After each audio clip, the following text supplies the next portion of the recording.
All right, folks, are we ready? Coolio. Call policy to order. Attendance will be noted. And we are moving on to section 2. Dr. Russell and Mr. Moran. Thank you, Ms. White. And we have several policies, and this evening's policies are connected to our staff. So all of the 300s reference really our staff and personnel. So Mr. Moran is going to run through a couple of these policies that are up in the review cycle. Remember, we review all policies every 6 years. So he'll talk a little bit about each of these and any recommendations that administration is making. Okay, thank you, Dr. Russell. Good evening. Our first policy up for review is policy 301. It's creating a position. This is a policy that we presented last month to policy committee, and part of the request was to look at it as a joint review with also policy 311 reduction in staff. So we brought that policy back tonight for further review. In addition, there was feedback from the committee at our last meeting. As we're pulling that policy up, in the section that you see in green that we have stricken, that is the section that was under question, I think, at the last policy committee meeting as to whether or not that type of criteria would require us, to present that at each time we had a position that we were recommending, and whether or not that was too binding. So part of our discussion was to remove that section. However, you'll notice under the recommendation for a new or additional administrative, professional, or supportive position shall include, and there's 4 points. The fourth includes supporting data and other rationale relevant to the recommendation. Much broader statement that we always consider data and relevant information when considering a position, and we would present that information to the board based on its relevancy to the position. So we felt number 4 did a better job in describing the data and rationale that we would present rather than being bound to what was in the previous section. Are there any questions around that?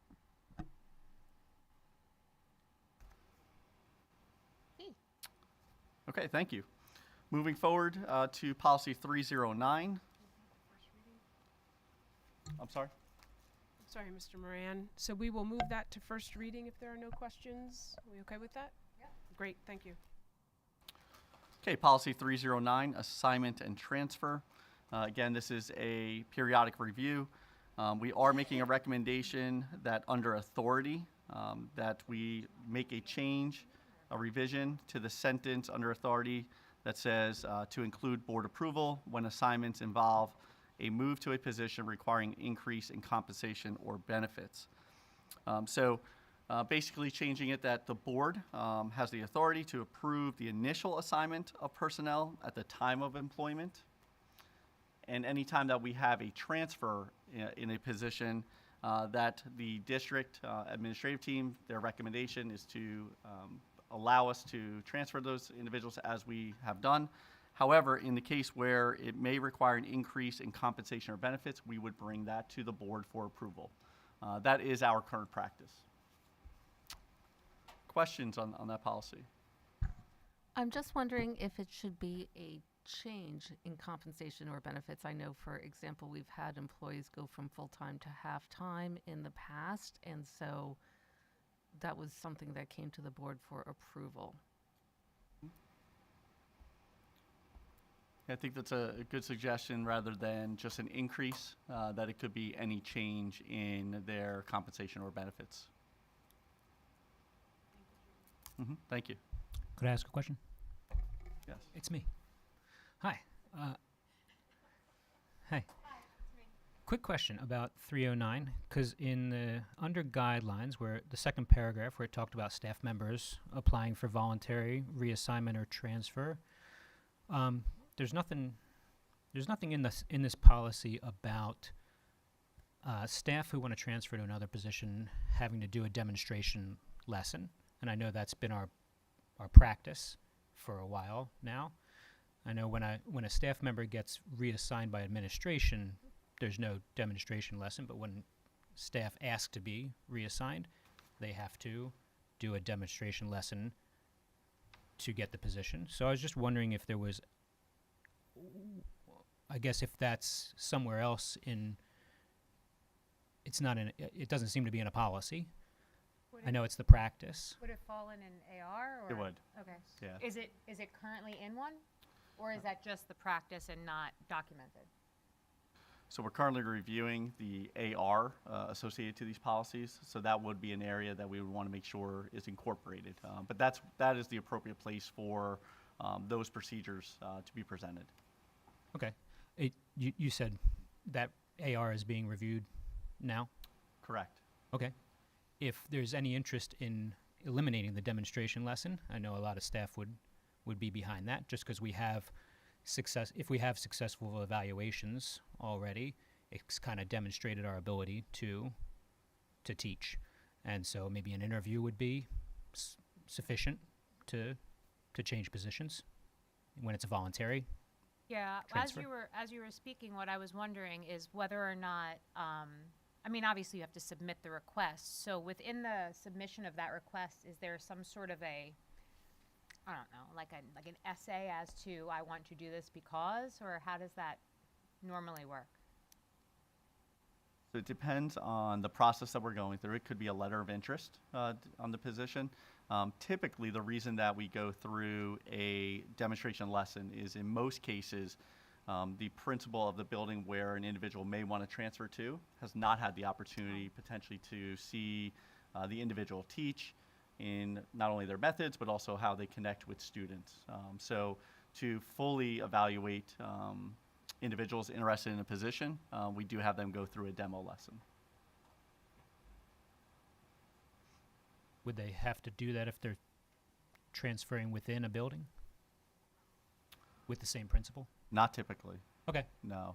Typically, if it's grade level transfer or, if I'm going from 4th grade to 1st grade, typically there is not the need for a demo lesson. I can't say 100% of the time because I think it does depend on the position and where someone might be transferring from, right? So 5th grade to kindergarten may want to see, the individual teach in a demo lesson.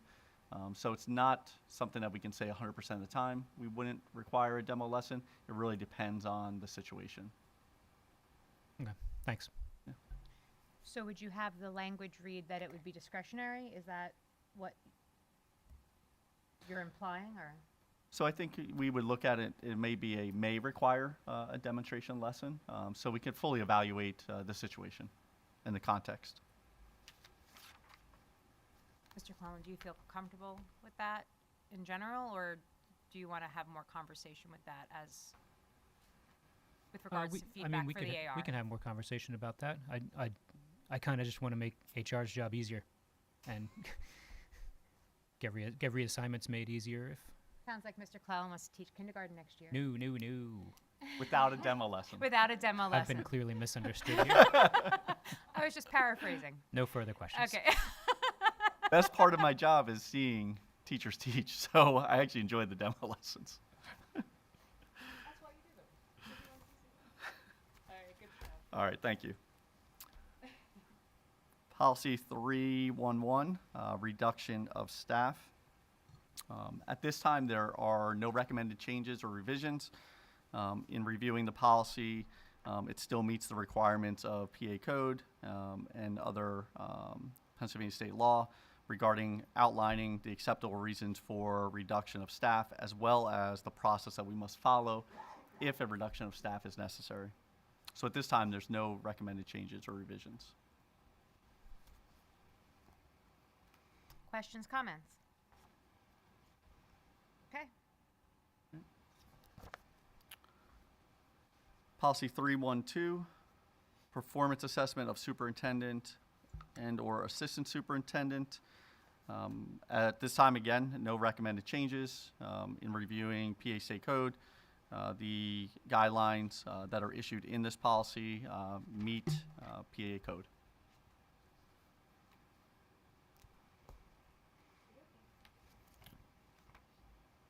So 313. 313, evaluation of employees. Also, no recommended changes or revisions at this time. The procedures and guidelines are up to date. Comments, questions? Okay, 316. All right, last one in the review cycle, 316, non-tenured employees. This policy covers individuals that are in non-certified positions. No recommended changes at this time. Comments, questions? Okay, does anyone on committee have an issue moving these review cycle policies to first read? All right, seeing none, we will move on to section 3.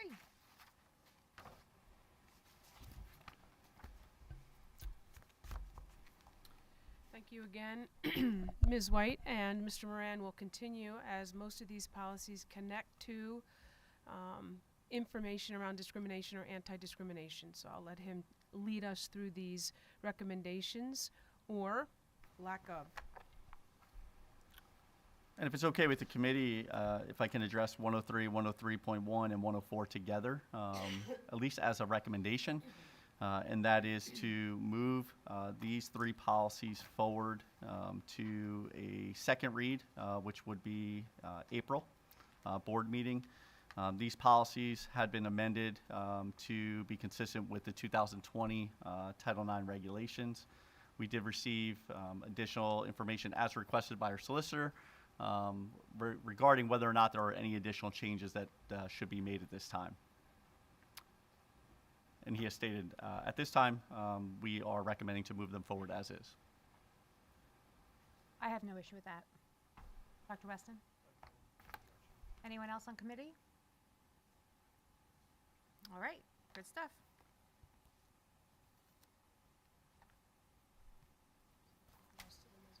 Yeah, if we can. Also like to consider moving the remaining ones forward. Policy 234, pregnant, actually, I'm sorry, we will do that one separately. Policy 234, pregnant, parenting, married students. We are recommending several revisions, and this is due to the changes from the 2024 Title IX, 2020 Title IX regulations, and 2024 regulations. So you can see we have, the recommendation is to revert back to definitions that PSBA provided that are in line with Title IX, and also to remove the Title IX references in the document, in the policy. Are there any questions or comments? All right. Okay, the remaining policies, 247, hazing, 249, bullying, cyberbullying, and policy 252, dating violence. The recommendation would be to move those forward as is. The change that needs to be made is to the actual reporting guidelines, which is an attachment to the policy or an AR. The goal is to have those changed, which has already been changed because it's also part of policy 103. So those changes have already been made to the reporting procedures. No other further revisions are being recommended at this time. Questions, comments? All right. Okay. Thank you. Thank you, Mr. Moran. Mhm.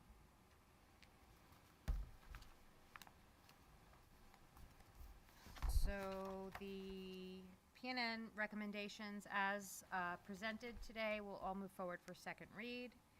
And we are at section 4, local policy review.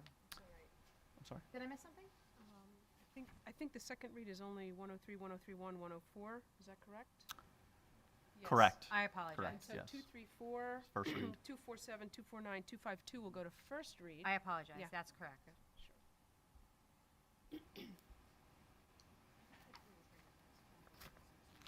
I even have them bracketed. I apologize. Okay, so now we're at section 4, local policy review. Ms. White, if I could, just a point of Oh, yeah, go ahead. clarification. So there are no changes, recommended changes to those 3 policies. Is it necessary to move those forward for a first read? We would move to second. They're on Or first to a read second now, read. right. Oh, I see. Nope. PSBA said. 247, 249, and 252. I'm sorry. Yes. Just the regs. I'm sorry. Yeah. Yes. The only change would be to the reg, which is the reporting procedures. Oh, okay. Right.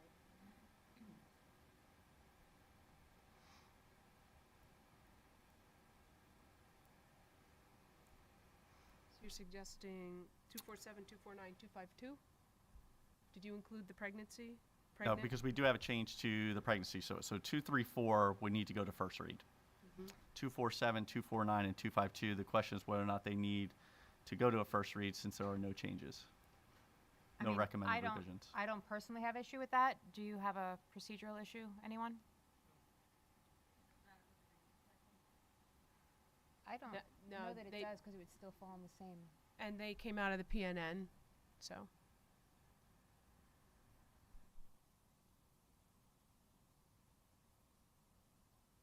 All right. Should I move on, Ryan? You sure now? Yes, You're thank you. positive? Okay. I'm positive. Yeah, Section 4. All right, Mr. Moran, you're up again. I was going to say, that's me again. That's you again. All right, local policy review, policy 810.3. This is school vehicle drivers. Request was to bring this back for discussion to receive additional clarification regarding the information that's listed under prohibited conduct section. So if we scroll to that section.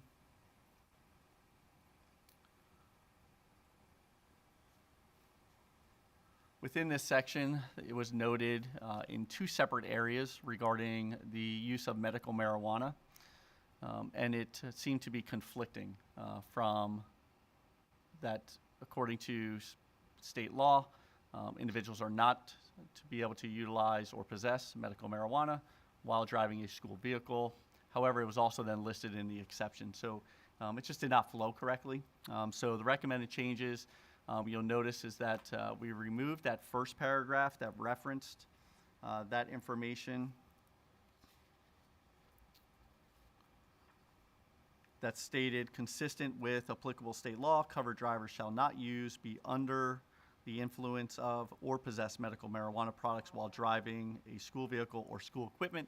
We moved that to below the statement that says this exception shall not apply to medical marijuana. Felt that the context made more sense in that area.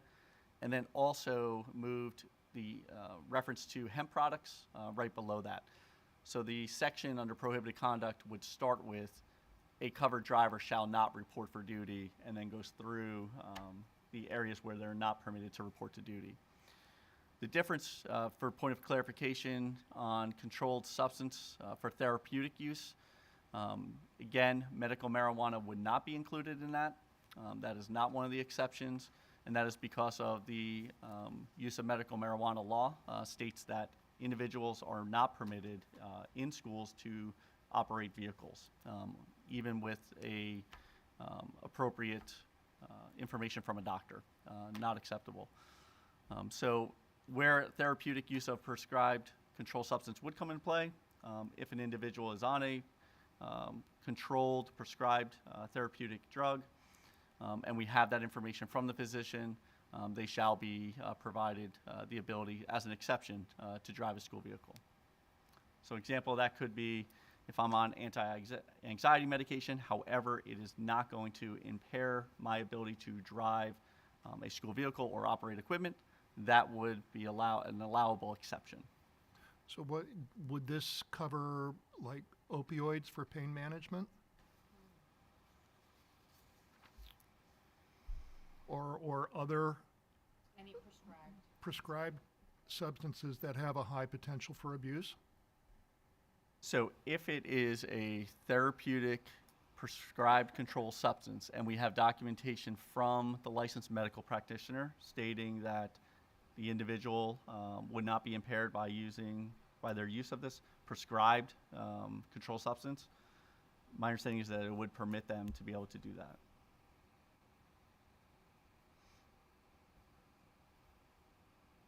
It seems odd that the policy would permit other psychoactive compounds, but have a carve-out for medical marijuana. And we thought that as well at the last meeting. In talking to Mr. Subers, the reason for that is current law states that a driver is not permitted to use or possess medical marijuana. So it's a legal distinction, but not necessarily I don't know. It seems very inconsistent to me, despite the fact that we're consistent. We may be consistent with the law, but it just doesn't make a lot of sense. Are you talking about the subcategory that states you could be on other The therapeutic- exception shall be made for therapeutic use of prescribed controlled substances. So somebody could be on, the first thing I thought of was opioids for pain medication. Mr. Moran gave the example of anti-anxiety medications. There are other prescription drugs that, when used properly, are probably okay, but if with a high potential for abuse, and I can't give you an example off the top of my head, but there are a number of compounds that have that high potential for abuse, which, if you have the doctor's note, that might not be, that could be kind of a way to get around that. So I don't know. Like I say, it doesn't make a lot of sense to me. It may be legal, but it doesn't make sense.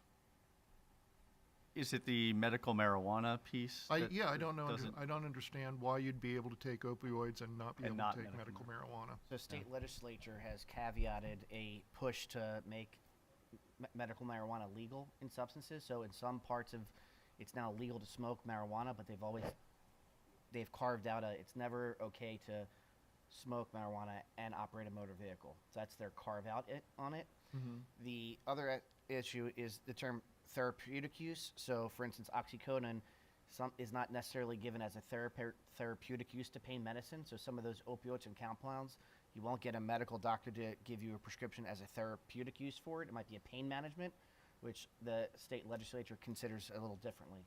Pain management use and therapeutic use. I appreciate it that it may be within the law. I'm not sure I agree with the law, but that's not for me to say.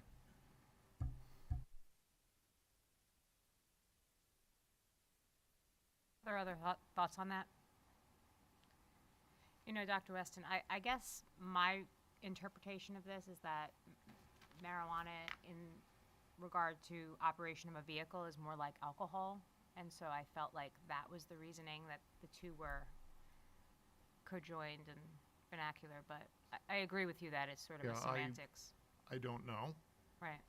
Well, you would be impaired if you took like a morphine-derived pain management. You would not be able to perhaps drive a vehicle, which is why there's a sticker on the bottle when you, right. Point taken.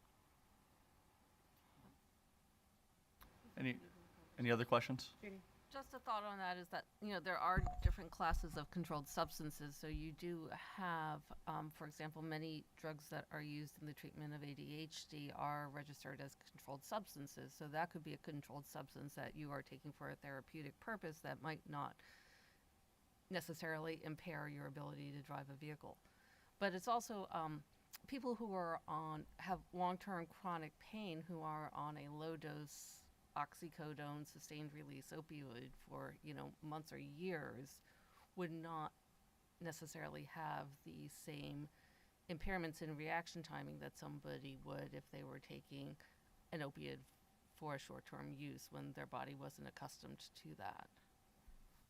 So I guess that's where the doctor's note saying that it's okay Qualifies the creates an opportunity to address those gray areas.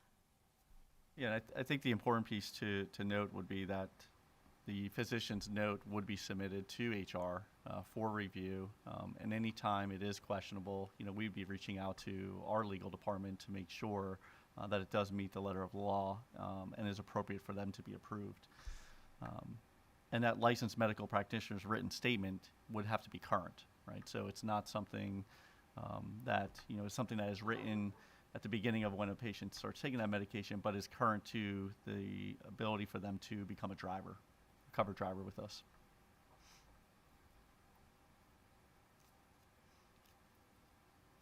Any other points?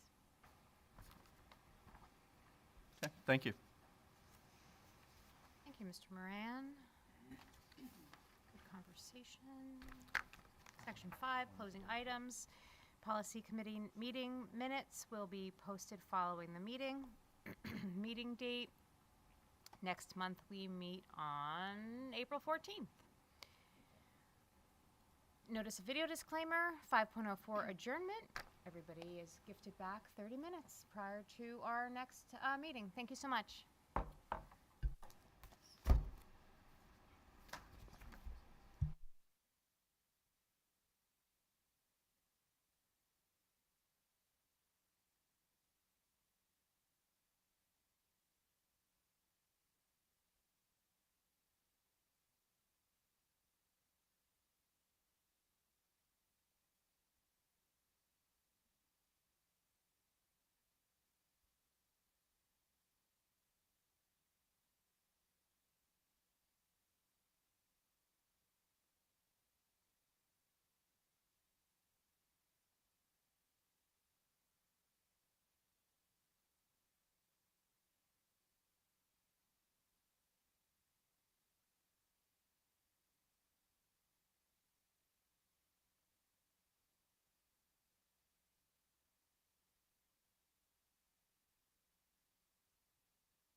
non-volunteer on volunteer?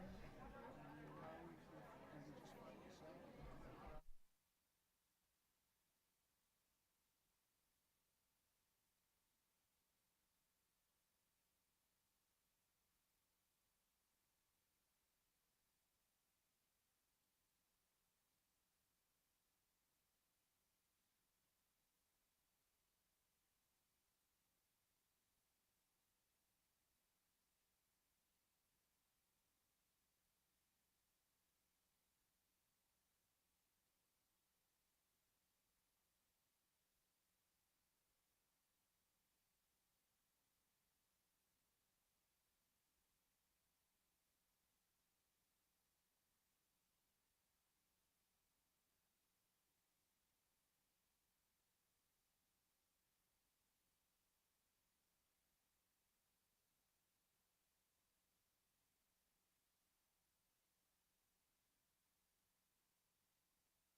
Hello, folks. Thank you for your patience. Sorry for the 5-minute delay. Welcome to all of you.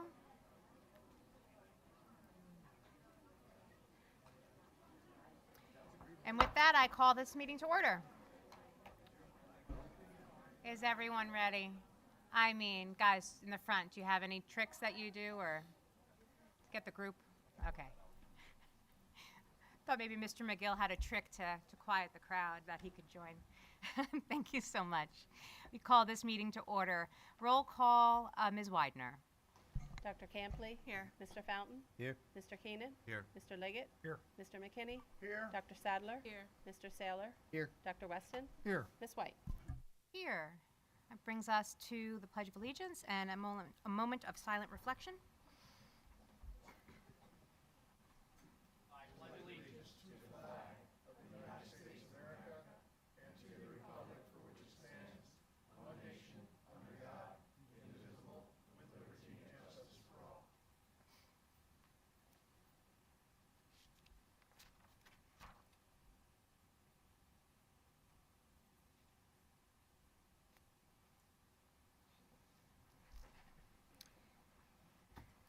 One point oh five, reading of the PVSD mission statement. Mr. Saylor, would you mind?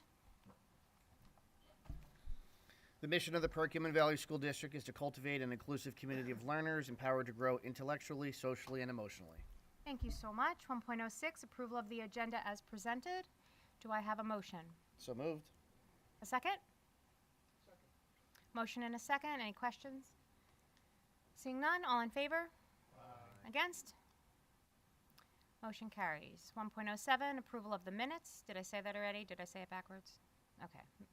Motion to approve the minutes as presented for February 10th, February 24th, and March 3rd. Is there a motion?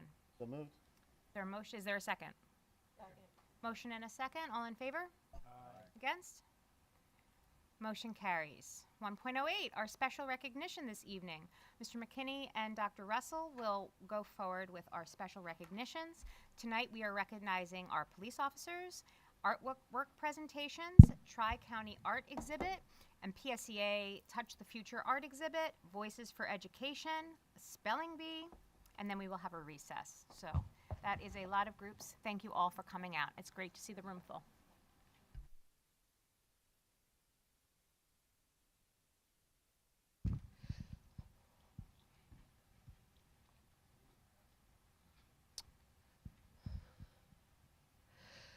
Good evening, everyone, and I echo Ms. White's comments. Thank you all for coming out. We have lots of recognitions this evening. It's a very exciting night. We're going to start with School Police Officer Leo Vogel.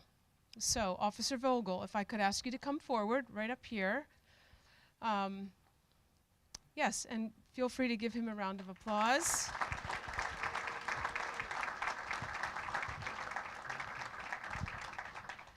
And you can see that our entire school police officer team is here this evening.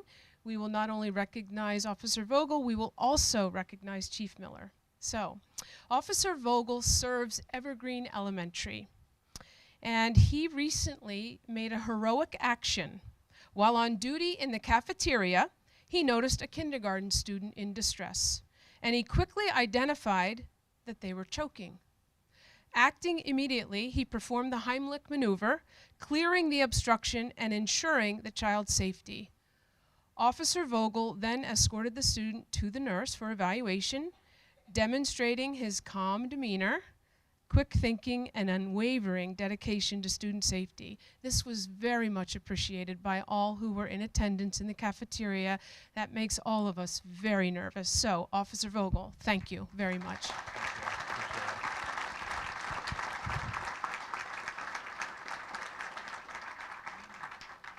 Give her cookies. Cookies are part of the recognition. So this evening, we also recognize and congratulate Police Chief Dean Miller. He was named the Lansdale VFW Officer of the Year.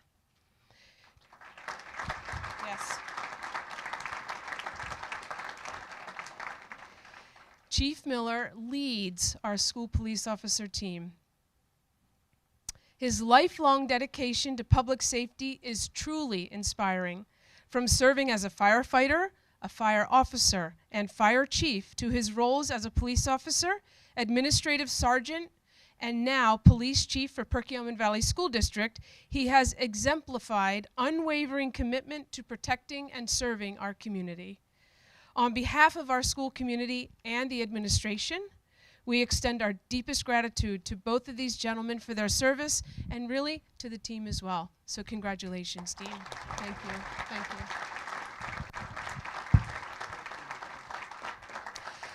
So please don't leave. We're going to get some pictures after we go through all the recognitions. We'll call you out into the lobby.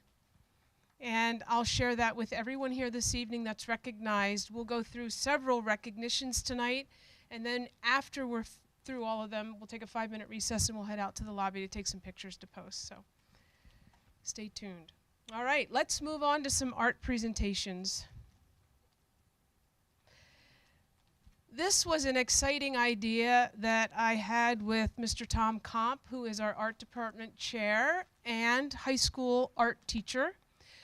And that was really to recognize our board members for their service. January is Board Recognition Month, so we had really a plan for that as something we would present to our board members for their service to the community. So this evening, I'm going to introduce each of our art teachers from the 7 buildings and a student along with a piece of art that will be presented to one of our board members. So I will ask that the art teacher, the student, and the piece of art be presented to the respective board member, and then we'll take a picture. Dr. Parr will take a picture of student presenting piece of art with teacher and board member, okay? We can review that again. I can go over that. That was a lot. Okay, so tonight we really are thrilled to celebrate the remarkable talents of our student artists, and you see the pieces of art that will be dedicated to our board members up front here on the easels. March is a special month honoring both Youth Art Month and Music in Our Schools Month. So in addition to presenting a piece of artwork in recognition of our boards and their service, it is Art Month, Youth Art Month. We're proud to showcase the outstanding artwork created by our students. Please note, we will be honoring our music students in April, so stay tuned for that. So to begin, we will recognize students who have crafted artwork to present to our school board members in appreciation of their unwavering support for our district. We begin with a presentation to Miss Laura White, Board President, by Dina Kim, an 11th grade artist at PV High School under the guidance of art teacher, Mr. Libby. So if I could ask Dina and Mr. Libby to come up front.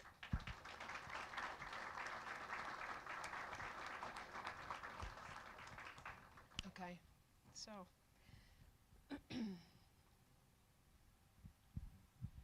Dina's artwork is the Hershey Kisses, and that will be presented to Ms. White, so we'll capture a picture. Yep, nice job, Dr. Parr.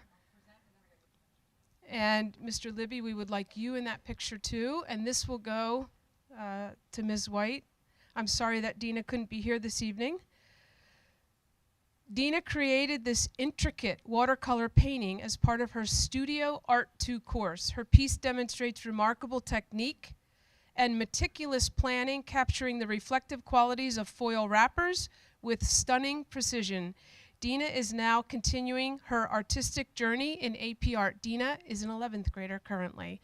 Congratulations, that is a beautiful piece.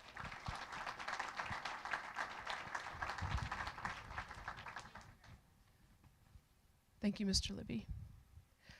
All right, the next 2 artworks were created in digital photography class and refined using Adobe Lightroom under the guidance of Mr. Komp, art teacher at PV High School.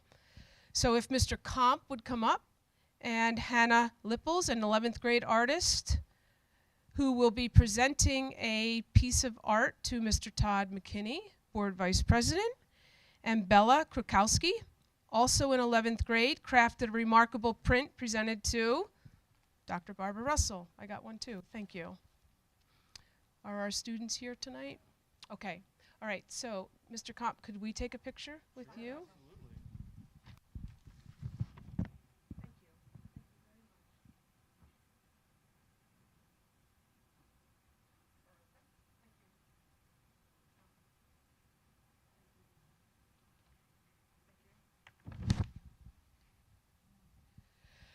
All right, next up, presented to Mr. Rowan Keenan by 3rd grade artist Rowan Kersinger, whose vibrant galaxy artwork was created under the guidance of art teacher Ms. Danielle Hockman at Evergreen Elementary. So Ms. Hockman, if you would come up.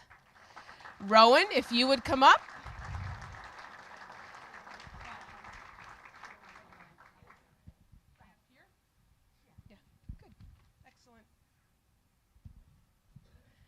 present this to Mr. Keenan. Okay, this is Mr. Keenan.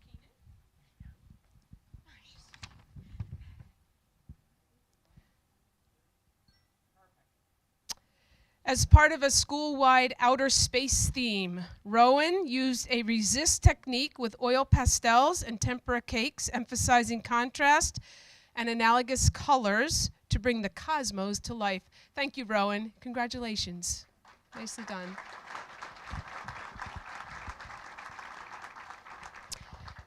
The next piece is presented to Dr. Wade Weston by Ben Zimmerman, 6th grade artist at Middle School West, accompanied by art teacher Ms. Marla DeChico.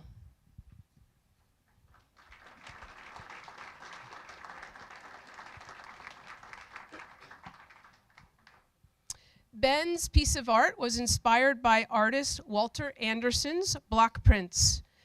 Students in his class explored motifs in art using nature as their subject, designing and carving 3 unique stamps, and applying printmaking techniques to create a dynamic composition that highlights repetition and balance. Congratulations, Ben. Thank you.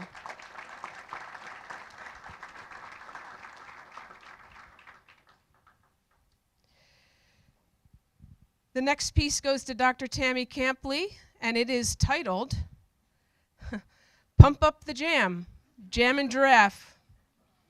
This piece is presented to Dr. Campley by 3rd grade artist Sophia Quack from South Elementary and art teacher Mrs. Bulk.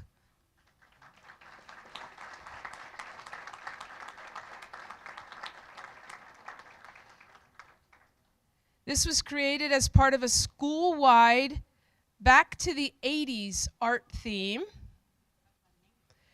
The vibrant collage incorporates chalk, pastel techniques, tempera paint, and cut paper, all tied to a color theory unit. Sophia's work showcases a thoughtfully crafted color scheme, emphasizing analogous colors and the dynamic contrast between warm and cool tones. Thank you, Mrs. Bulk, and congratulations to Sophia. All right, Mr. Don Fountain is up next. This acrylic painting was created by Casey O'Connor, a 5th grade artist from Schwenksville Elementary under the leadership of art teacher Mrs. Jill Seitz. Congratulations, Casey.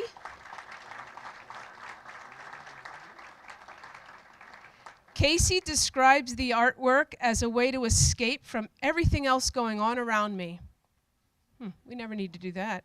I am picturing a calm, quiet environment just like a dream. This is from Casey.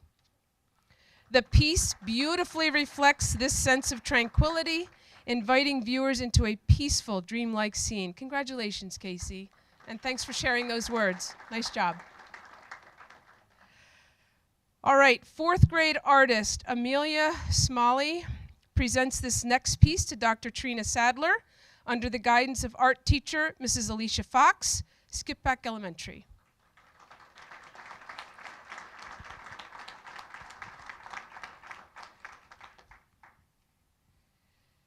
Amelia created a Georgia O'Keeffe-inspired flower painting with tints, tones, and shades of color using tempera paint. Congratulations, Amelia. And finally, we are proud to showcase artwork from 7th grade students at Middle School East titled We Are Vikings. Through the linoleum printmaking process, students explored design principles and color theory under the guidance of art teacher, Mrs. Heather LaPera. So Mrs. LaPera, if you would come up. And we do have, thank you.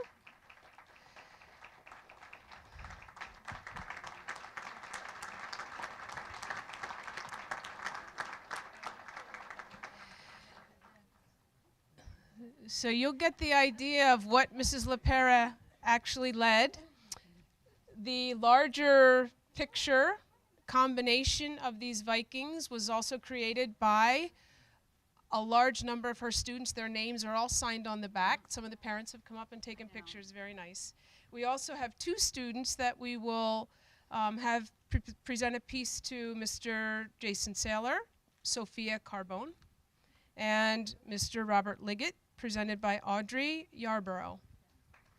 Congratulations, Sophia and Audrey. Excellent. Yep.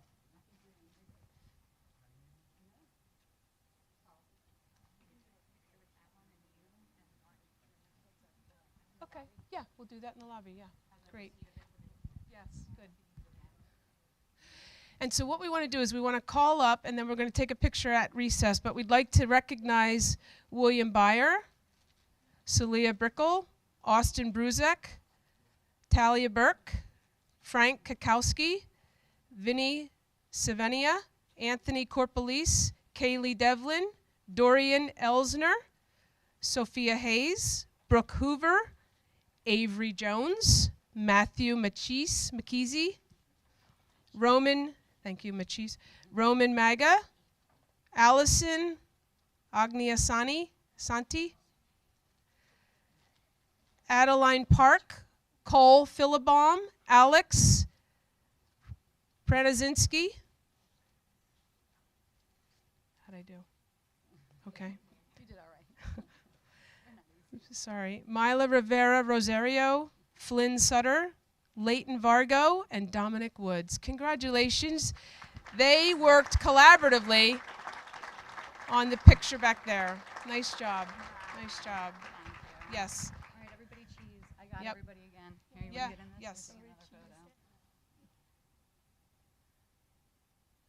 Nicely done. Great job. Congratulations.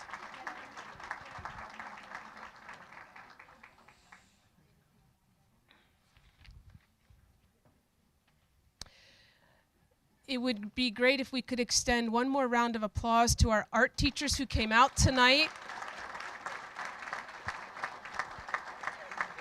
and the students that they worked with to select this piece of art to donate. So thank you, to dedicate. All right, let's move on. Tri-County Art Exhibit. The 11th annual Tri-County Art Exhibit was held at Montgomery County Community College, the Pottstown campus. 8 Perkiomen Valley High School students were selected to be a part of this very impressive exhibit. Mia Kovalik, Amelia Brown,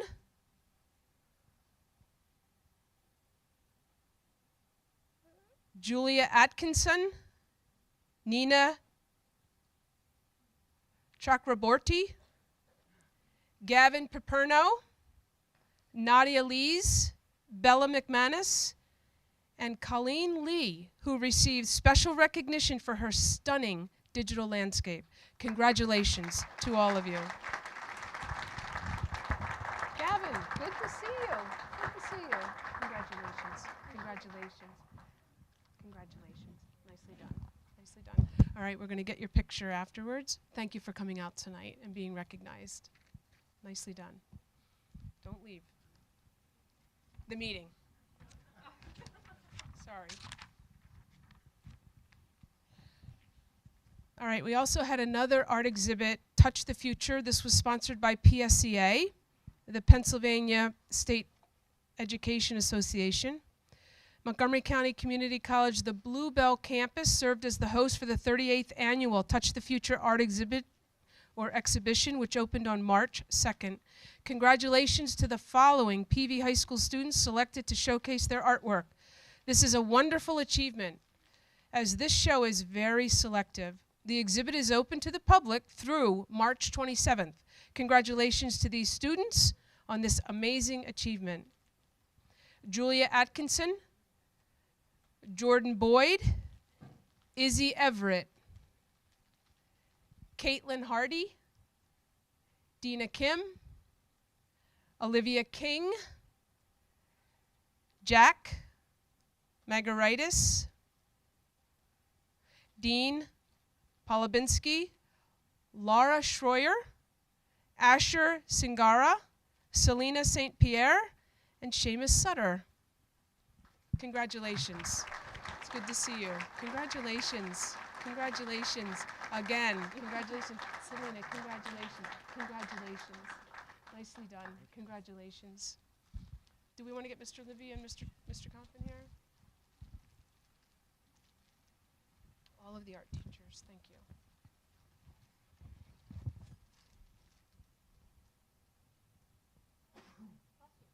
Thank you. Congratulations. Excellent.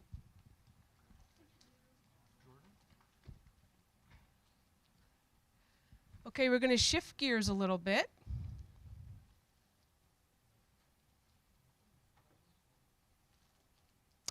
One of the things that we have tried to focus on a little bit more intently in the district is giving students voice and having them contribute to some of the different conversations and options that they may be presented that support their learning. So, Voices for Education, the Montgomery County Intermediate Unit, and Children First, which is a nonprofit advocating for local children, launched Voices for Education, and we have students that participate. This is a legislative advocacy group for students in grades 9 through 12. This initiative empowers students to drive change on educational issues in their schools and across Pennsylvania. Tonight we recognize the Perkiomen Valley High School representatives who attended the inaugural event on Friday, January 17th, alongside peers from other Montgomery County schools.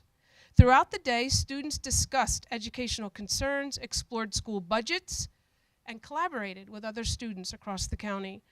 Our students will continue meeting with fellow representatives this year, culminating in a visit to Harrisburg to advocate for policy change. We are proud of their thoughtful leadership and dedication to meaningful collaboration, both within our school and across the Commonwealth. These students include Nadia Elbagaga, David Finkbeiner, Jacob Firencelli, Paige Haynes, Trey Hones, Noor Kaur, and Julia Spade. Congratulations to these students.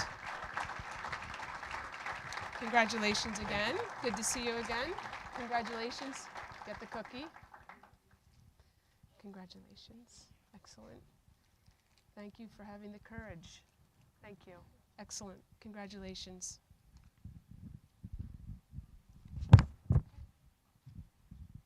It's not easy to have a voice at this point in your lives, so I applaud you and I admire your efforts. Congratulations. All right, we'll probably get another picture after we go through one more recognition. Okay.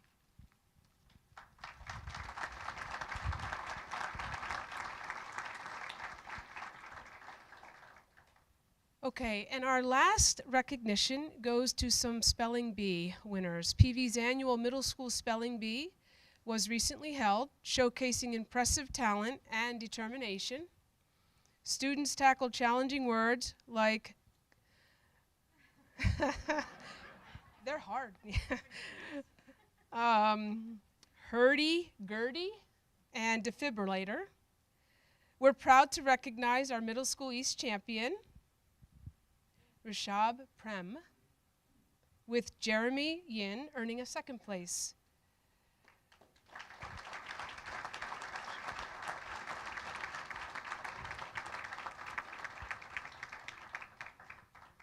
Did I say your name right? Did I say your name right? Yeah, congratulations. Congratulations. All right, so I want to talk a little bit about what they achieved. We're proud to recognize these students. Rishab and Jeremy. Rishab secured the win in the 11th round with the word camouflage. At PV West, Anyume Verma claimed first place, with Ryan Martin finishing second. Anyume clinched victory with an impressive 50th round with the word aesthetic. Nicely done. Congratulations. Way to go. Congratulations. 50 rounds. That's a lot of spelling. Well done. All right.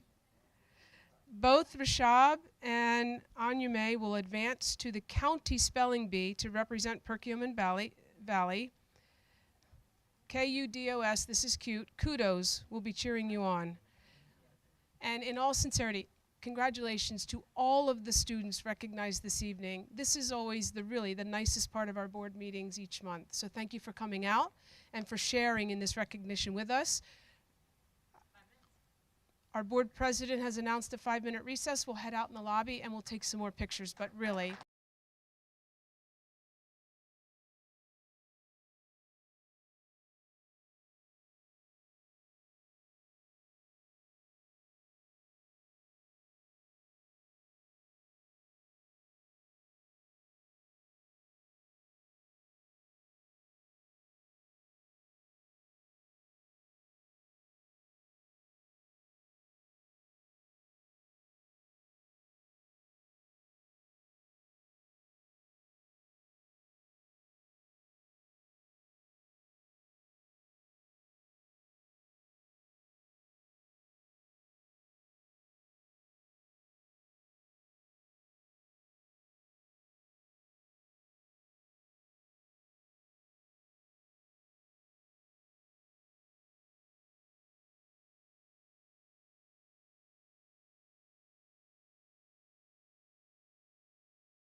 the time for personal recognition out in the lobby. And with that, we resume the meeting, and we move on to 1.09, which is comments on any topic. The board affords the public the opportunity to speak on anything that they desire for a duration of 3 minutes. Please state your name and municipality prior to speaking. I do have a list I'm going to go through. I will say with the caveat, if what you have to say is not appropriate for a school setting or a business setting, if you could show some restraint and keep it very kind. Thank you. With that, I open the floor, and I'm looking at our list here. Mr. Bill McGill, would you like to kick us off?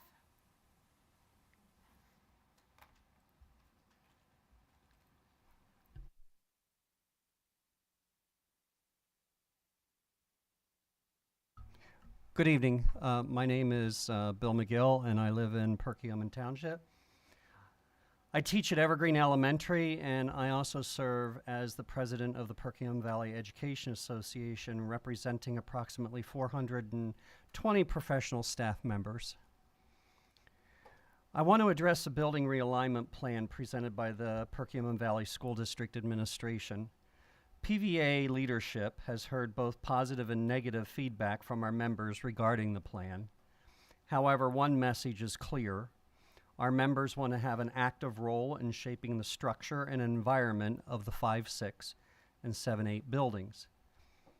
Final schedules should be developed in collaboration with teachers, ensuring staff have a voice in decisions regarding scheduling, teaming, and instructional time allocations.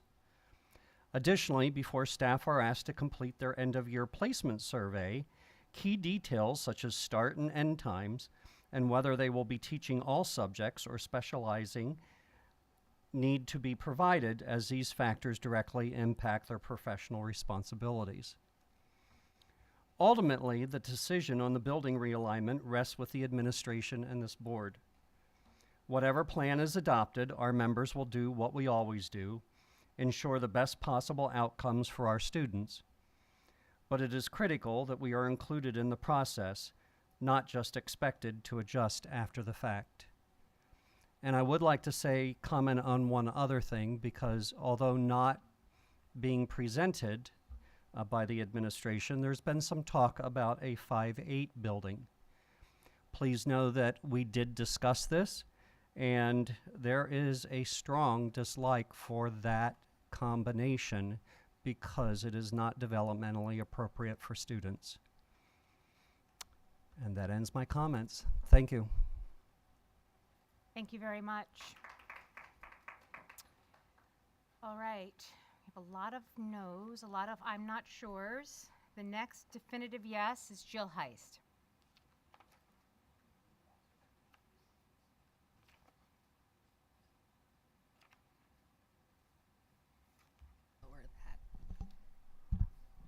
Sorry. All right. Hi, Jill Heist, Collegeville. Once again, I stand here before you, board, urging you to vote no to the administration's proposal for realignment. This decision should be about what is best for our children, not a logistical solution to optimize space. The administration has failed to conduct the appropriate due diligence and has not meaningfully explored other plausible options. Again, why can't 2 elementary schools each feed 1 middle school so we don't have to separate kids from Skippack and Evergreen? Alas, they have provided no clear evidence, this plan, that it will actually improve academic outcomes. In fact, the available data contradicts the proposal. At last week's board meeting, it was stated that the only way to address the challenges at East and West is to merge them. This avoids the real issue. It doesn't solve it. What exactly are these challenges? Are they behavioral? What steps is the administration taking to address them within the current framework? Strong leadership should be able to collaborate and problem solve without dismantling an entire school structure. Instead of realigning, maybe it's time to hold the mirror up and say, are the challenges at the middle school reflective of leadership and administration? At last week's board meeting, we also heard the administration say that we will strive for, I quote, PIAA athletics. How? East is already stretched thin with limited space and resources. Doubling the student population for 2 grades won't create more opportunities, it will eliminate them. Our students will have fewer chances to participate in sports and will erode their confidence and reduce their engagement with the community. At last week's board meeting, we also were told that there would be more time for ELA, science, and STEM in the new model. Why does creating a 5-6 center magically increase these opportunities? Why aren't we prioritizing these subjects now within our current system? The community meeting and new interactive work session that is being held on Thursday feel like a total check the box exercise rather than a true effort to engage this community. It's all been after the decision is made. And home and school meetings, they should not count. There's less than a dozen people at them, and that's not representative and it's not transparency. I've been talking with families and neighbors around here, and their reactions speak volumes. My neighbors whose children have already graduated are shocked, and their response is, "Oh, thank God my kids are out." Newer families who've moved to my neighborhood because of the district's reputation are appalled to learn of this proposal. Many parents, especially single parents and parents or spouses who have traveling spouses, they don't have time to engage in this process. They don't have time to come here, get a babysitter, pay them to get here. This is a defining moment for Perkiomen Valley. Do not let this district become a cautionary tale. Don't push through a drastic, unproven plan at the expense of our kids' well-being. I urge you, do not vote for a proposal based on convenience. Demand data, demand transparency, and demand better. Our kids deserve it. Thank you. Megan Cleveland.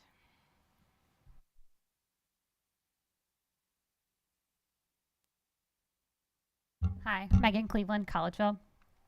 It has been stated many times that the space is a current issue at the elementary level in some of the schools. After the latest board meeting, it is apparent that there are also issues at the middle schools that are unclear to myself and members of the community.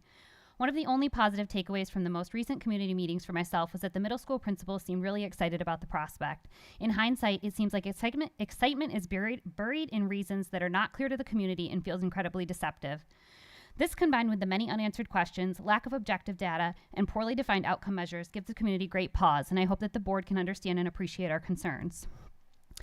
As I understand it, the Montgomery County Planning Commission data that will provide actual quantitative data that is required to understand future district space needs is not even complete.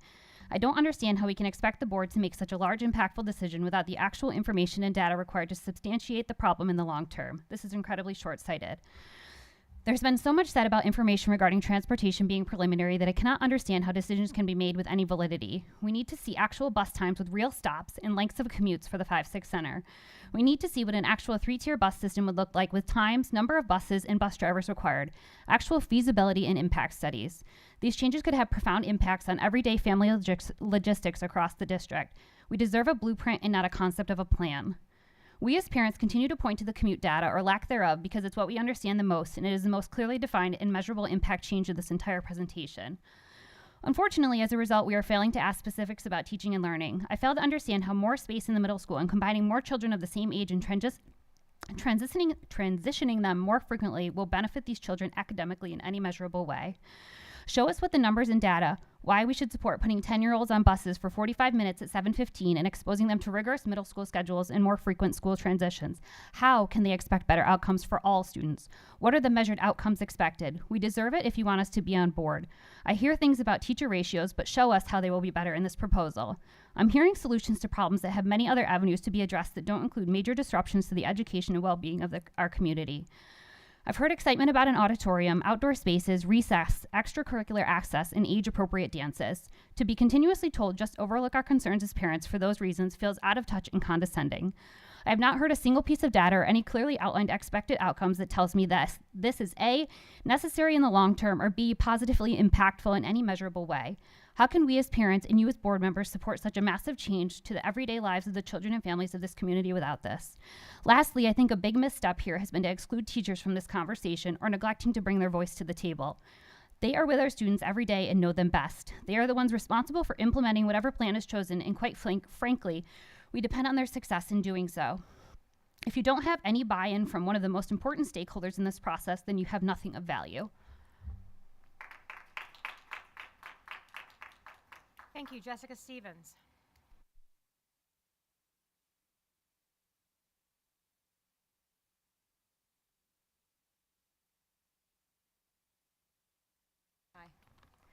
Jessica Stevens, Collegeville. I'm also here to, as a concerned parent regarding the grade level realignment. While I understand the need to address space constraints is an important one, this proposal presents significant challenges that will negatively impact our children's well-being and academic success. Longer commutes to Middle School West mean earlier mornings and later evenings, cutting into essential sleep time and limiting participation in after-school activities. The American Academy of Pediatrics recommends 9 to 12 hours for younger kids and 8 to 10 hours of sleep each night for our teens, which at baseline is a challenge. Inadequate sleep is linked to attention, behavior, and learning difficulties. Extended bus rides also mean less time for homework, more fatigue, and increased safety risks due to traffic congestion and weather-related delays. I've never met an adult that loved a long work commute, and I certainly don't think that we should overlook the impact of a long commute on our kids. For students with medical needs, the proposed medical van isolates them from their peers and siblings, contradicting the principles of inclusive education and violating the spirit of Section 504 of the Rehabilitation Act. Instead of fostering inclusion, this plan segregates some of our most vulnerable students. Beyond transportation concerns, this plan forces students to transition every 2 years, totaling 4 different schools through their K-12 journey.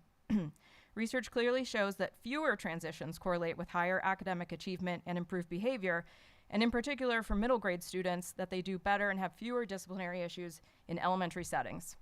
Stability is essential for all students, providing the security needed for academic and social success. Frequent transitions disrupt routines, peer relationships, and school engagement, making adjustments harder for all children, especially those with neurodivergent differences such as autism and ADHD. Instead of increasing disruptions, we should really be looking to minimize them. Parents overwhelmingly oppose this change, as some of my other cohorts have mentioned. In all the conversations I've had, I've honestly not met a single parent who supports the realignment proposal.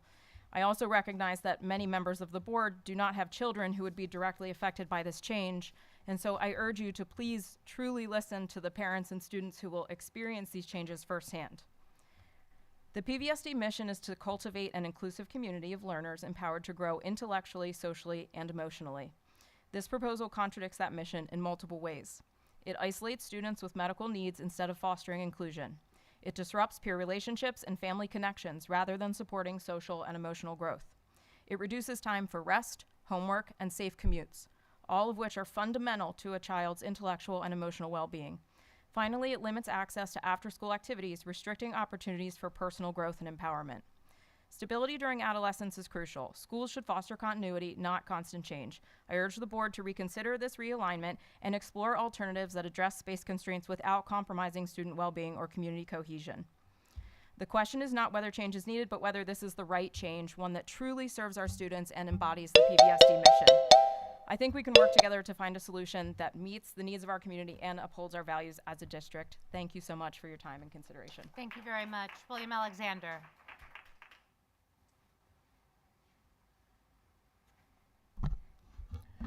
William Alexander, Perkiomen Township.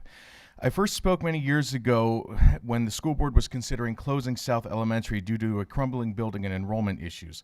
I spoke in favor then of spending money to rehab the building because as a taxpayer and an educator, I felt investment into public education in our buildings was important rather than trying to turn us into a centers model district.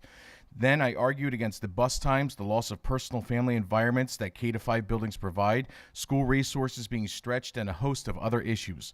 The board listened then to the public and invested the money to rehab South Elementary. And as a district, we continued to thrive. Now I find myself as a parent of a third grader at Evergreen in the midst of having to come back to provide the very same arguments. The people here are invested in this district. Their arguments are valid, and many are correct when they say that you lack the data and transparency to go forth with a hastily prepared plan to ship our kids all over. The district has created a panic amongst many of those who would be directly affected by this change. And I'm not just talking about students and parents, but the very people who have the most positive effect on our students, your teachers and staff. In short, I do not believe you have done your due diligence. I work for a district that did exactly what you are proposing. They shifted alignments of our elementary schools, made K-2 buildings and a 3 to 5 center. That was in 2012. And over the long term, we have lost so much of what we used to have. That is not me knocking my current employer. That is not me knocking the current school board, because this was not any of their fault. But I do fear that we will not only lose the family environment in our schools, but that this will affect our test scores, our ranking status, and funding from the state. Perk Valley is an amazing district, and moving to centers would be nothing but detrimental to our district and to the very limited resources that we have. Please do not destroy everything that the district and staff have worked hard to build. Allow the children to learn in the best environment possible, and that environment is what we have now with our K-5 buildings. And as an educator, you will never convince me otherwise. The effects and consequences that I speak of will not initially happen, but rather they will be long-term effects. You cannot build a child's positive school environment when they are consistently shifting buildings every couple of years. So I beg this board to please command the administration to find a way to alleviate the issues without shifting our students. Students need consistency and a safe elementary environment to call home from kindergarten through 5th grade and nothing else. Then and only then can they be prepared for the secondary environment. Please listen to the words of your concerned parents. I'll be quite frank with you. I did not believe it as a teacher when the arguments were presented in my district many years ago, and I was wrong to ever doubt those concerns. Please leave our elementary schools alone, find a better way, and allow our children to thrive in the environments that they are currently thriving in now. Thank you. Thank you very much. Kevin Vargo.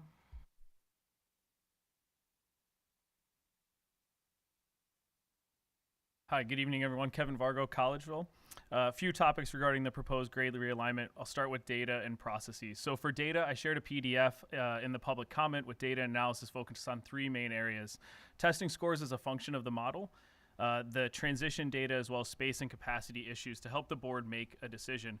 I did notice right before the meeting that my email was added to the minutes, but the PDF was not. I'd like to understand why that is, because it was added specifically so the public could see it. So I expect that these data are posted as a public comment after the meeting so all in the district can view. But for tonight, the key point that I'd verbally like to make is that there is no space problem based on the data. So to come to this conclusion, I made a few assumptions, which I'll walk through. I assume that we maintain the current enrollment rate. I think that's a very conservative assumption given the declining rate over time. We maintain where we're at now. If you look at the current cohorts across the elementary schools, the 4th and 5th grade cohorts are the biggest class sizes in all elementary schools. And the lower class sizes are much smaller. So skip back alone, let's go through the numbers. Their class sizes in 5th grade, 97 kids. 4th grade, 106 kids. 3rd grade, 104 kids. 2nd grade, 89, 1st grade, 88, kindergarten, 73. It drops significantly. These are entire class size differences between the 3rd, 4th, and 5th grade level and the lower levels. So if we assume flat enrollment, there'd be 16 less kids that skip back next year compared to today. 45 kids less compared to today in 2 years, and 72 kids less in 3 years. There is not a space problem in the elementary school that has the biggest space issue. So the key point I want to make tonight is it's not a pressing issue. We have time to have conversations about what the real issues are and then solve them. We shouldn't scapegoat space as something we have to make a decision right now on. The second point I'd like to make is about the process. I'm keen on the process. There are upcoming committee meetings Thursday to review the proposal. I'd like to again call out how extremely backwards this is. Input from key stakeholders such as teachers and committees should have happened during the assessment of various options, not at the end. Ideally, the proposal would have been brought to the board with assessment from these various groups and how their input fed into the ranking of options. In other words, teachers and committee members should have been part of the process and not just an analysis. Will the committees on Thursday be reviewing all options or just what the administration feels is the best? But to my point above or before, there's time to map this out. The administration has not been transparent about these issues that exist in the district. Just last week, we heard about this cryptic issue between East and West, but no one's talking about it. Why are we not discussing these actual issues? I urge the board to ask the administration to take a step back in the process, given there's no significant time pressure. Identify measurable opportunities and work through a strategic process to bring forward solutions that can solve real problems. And I have 10 seconds left. I'd also like to see if there's an impact to the proposed solution on Title I funding, because currently West receives it and the high school does not. So if you were to consolidate across schools in the district, we could lose Title I funding. Thank you. Thank you. Valerie Drury.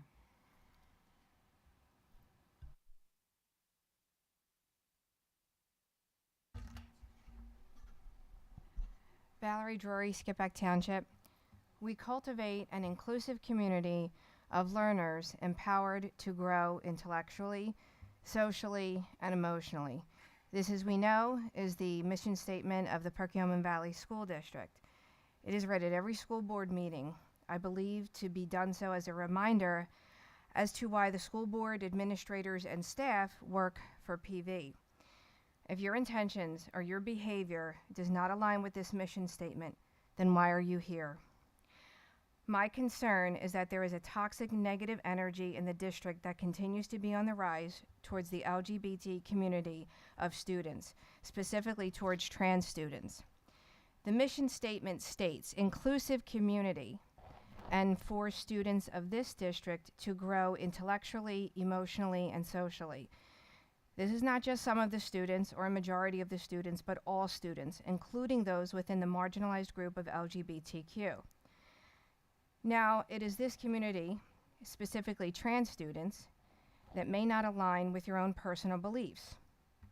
However, you took an oath as an elected school board member to uphold this mission statement, which is inclusive of the entire student body. If you cannot follow the guiding statement, then you should step down.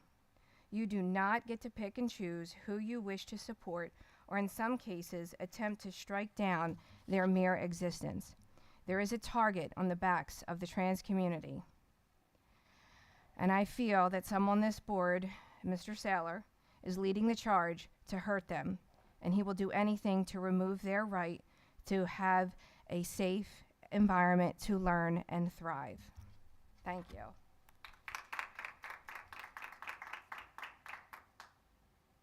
Thank you. Okay, I am going to need help with the name, but Andrea Oganasanti? Was I close? Oganasanti. I was pretty close. Did she go? Okay. After all of that, okay. Brian Torrance.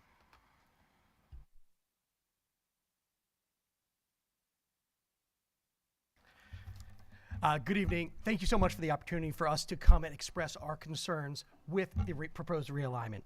Tonight, I just want to share some thoughts, and I hope the feedback that you're hearing tonight and at other meetings are truly heard and are actually taken into account.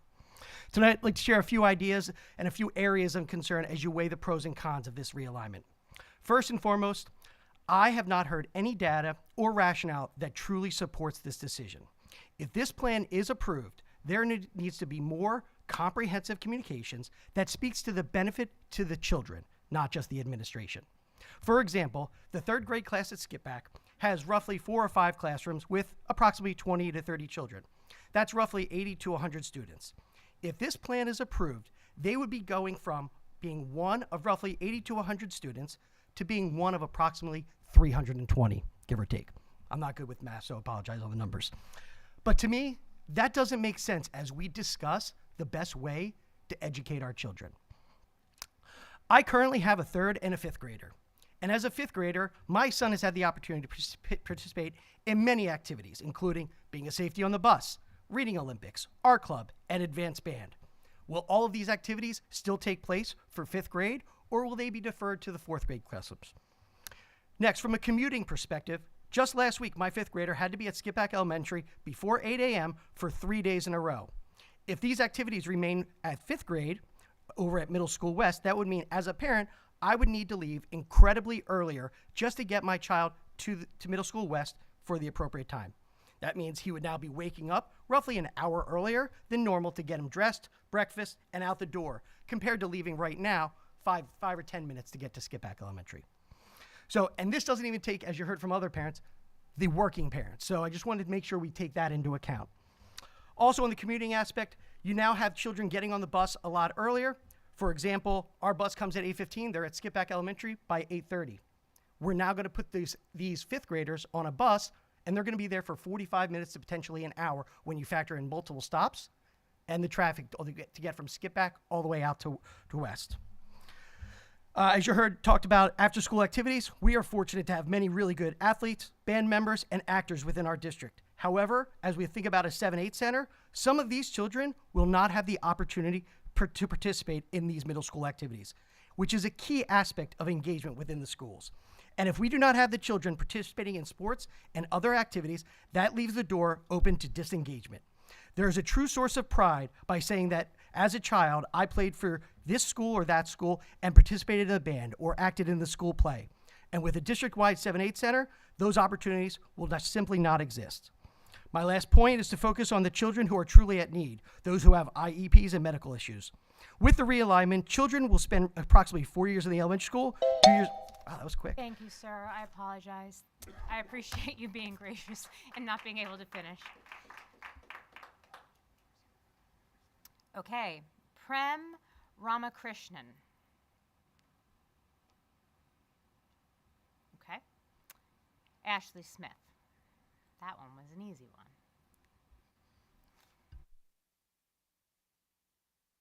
Hi, Ashley Smith, Collegeville Borough.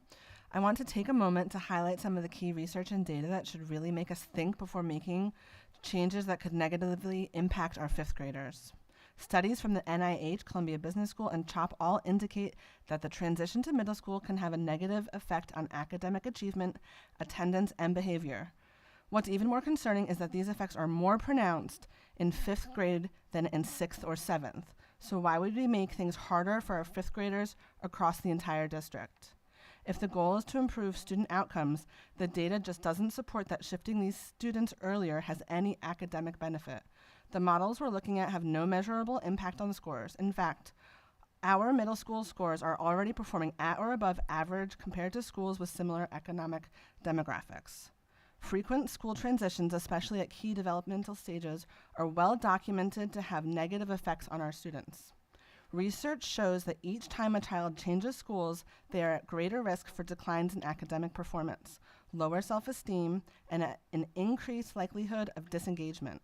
This is particularly true for younger students, who benefit from stability as they develop key social and academic skills. Moving from a small, close-knit group of about 80 students to a cohort of 360 in middle school is a major adjustment, both socially and academically. That's a huge shift, and it doesn't just affect those students, it impacts our entire district. I also want to address the mysterious East-West issue that seems to be floating around. I've heard murmurs that there are behavioral concerns at East, but as a community, we deserve transparency. What actually is happening, and how could this impact our kids? If there are real issues, they need to be addressed head-on and not just whispered about. I urge you to consider the research data and the real experience of the students and families who will be affected by this decision. Let's make sure any changes we make are truly in the best interest of our kids. Thank you.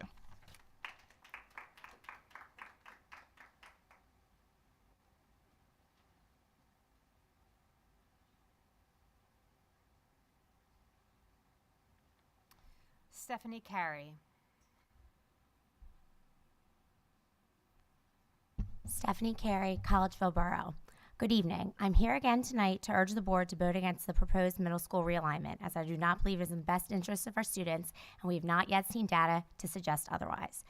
Trying not to be a broken record with the points I've raised before, my deep concerns about the length of the transportation for these children, my concerns about children with medical needs being separated, stigmatized on different buses. And I would also now like to talk or express my great concern that moving to middle school only in fifth grade will be extremely detrimental to our children, as they are simply not ready. Research shows that fifth graders are more appropriately served in an elementary school setting. Placing fifth graders in elementary school rather than middle school aligns with their developmental stages, providing a supportive environment that fosters both academic growth and emotional well-being. At the age of 10 or 11, fifth graders are transitioning from early childhood into adolescence. Elementary schools offer a nurturing atmosphere that caters to their need for stability and close-knit communities. This environment, what they currently have, allows them to continue building their foundational academic skills and to continue to develop the social and emotional competencies needed for middle school. In contrast, the middle schools are going to introduce significant changes. They'll be navigating larger campuses, adjusting to multiple teachers, managing complex schedules, and going from a small-knit community to being with hundreds of new students. These transitions will be overwhelming for these fifth graders who will not yet possess the coping mechanisms required to navigate these shifts. As noted by various studies, the move to middle school is a substantial change, and there can be negative inferences with the difference in campus size, class structure, and increased academics demand. As my cohorts have mentioned, research has also shown that students achieve better results in testing and reading and mathematics when they stay in elementary school longer. Further studies provide that there's a growing body of research that experiencing a social transition in early adolescence is associated with detrimental outcomes. I cannot stress enough my deep concern over how these children are going to deal with the stress of a big transition. I'm concerned they won't have the skills to navigate this, and I believe that the smaller elementary school environment that they have has the ability to continue to build their student self-confidence. I've seen this personally with my own daughter. I've watched her grow leaps and bounds each year at South, coming from a shy, anxious child, and I'm now marveling at the child she's become, and I credit so much of that to the community at South. She knows and loves her peers and teachers, and in the nurturing, familiar environment, she's gone from surviving to thriving. I fear for her and others like her how they will do if they're forced to transition to a middle school environment before they are ready. Allowing these children to finish out elementary school and go to middle school a year older gives them more opportunities to develop their confidence, self-esteem, and sense of belonging. Thank you. Thank you. Kim Culp.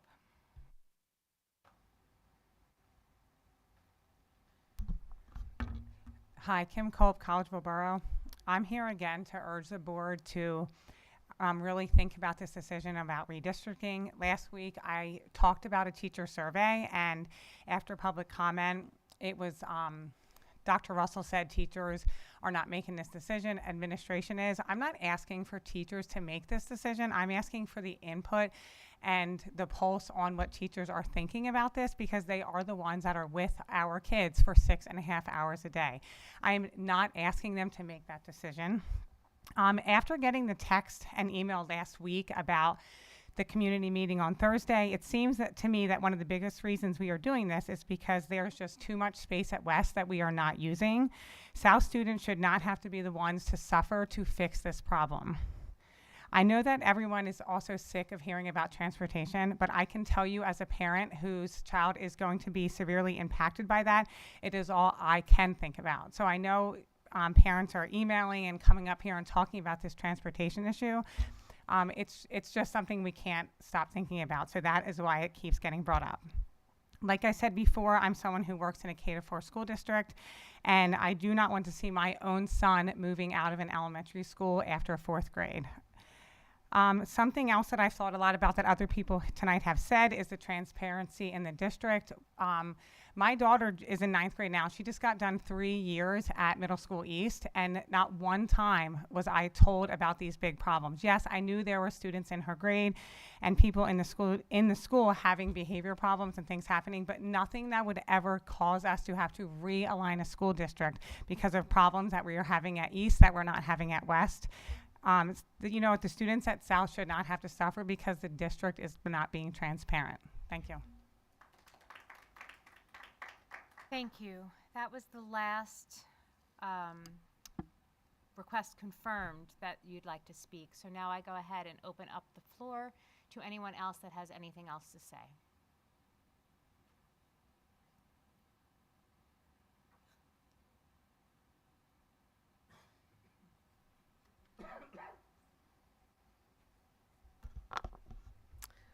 Judy Lofton from Skipback. So over the weekend, there were several news articles that came out that a lawsuit was filed in the state of Pennsylvania. It was 2 school districts from Western Pennsylvania and 5 individuals from across the state, excuse me. If you look at the meeting minutes of the school districts involved in this lawsuit, they paid $10,000 of taxpayer money to participate in the lawsuit, and the other costs are being covered by the Thomas More Society.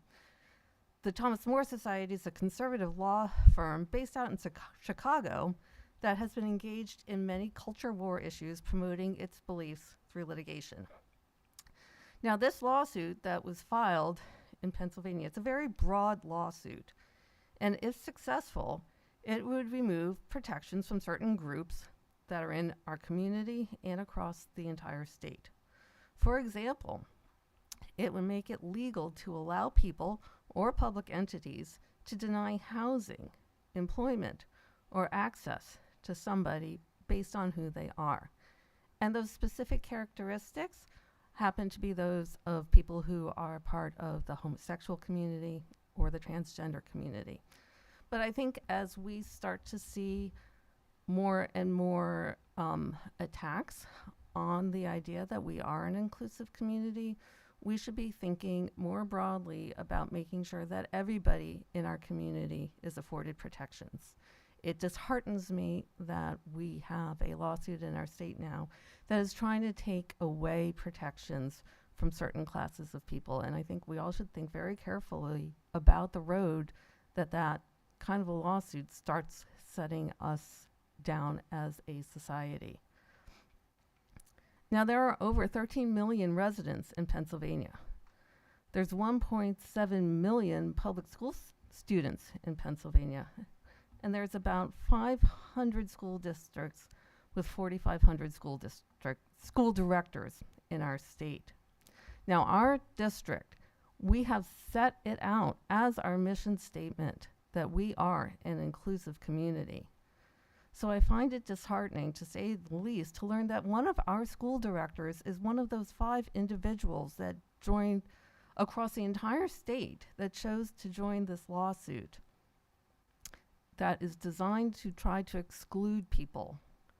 And I hope that we as a community can focus on inclusion and working to meet the needs of all students. Thank you very much. Thank you. Anyone else?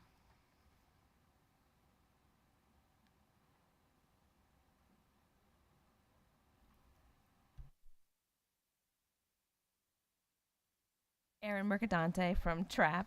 I don't really have anything extraordinarily different from the last time that I came to speak, but I just want to touch on how transitions, they're not just exclusive to individuals with IEPs. I mean, children with IEPs face particularly heightened challenges during transitions, but the impact is not exclusive to them.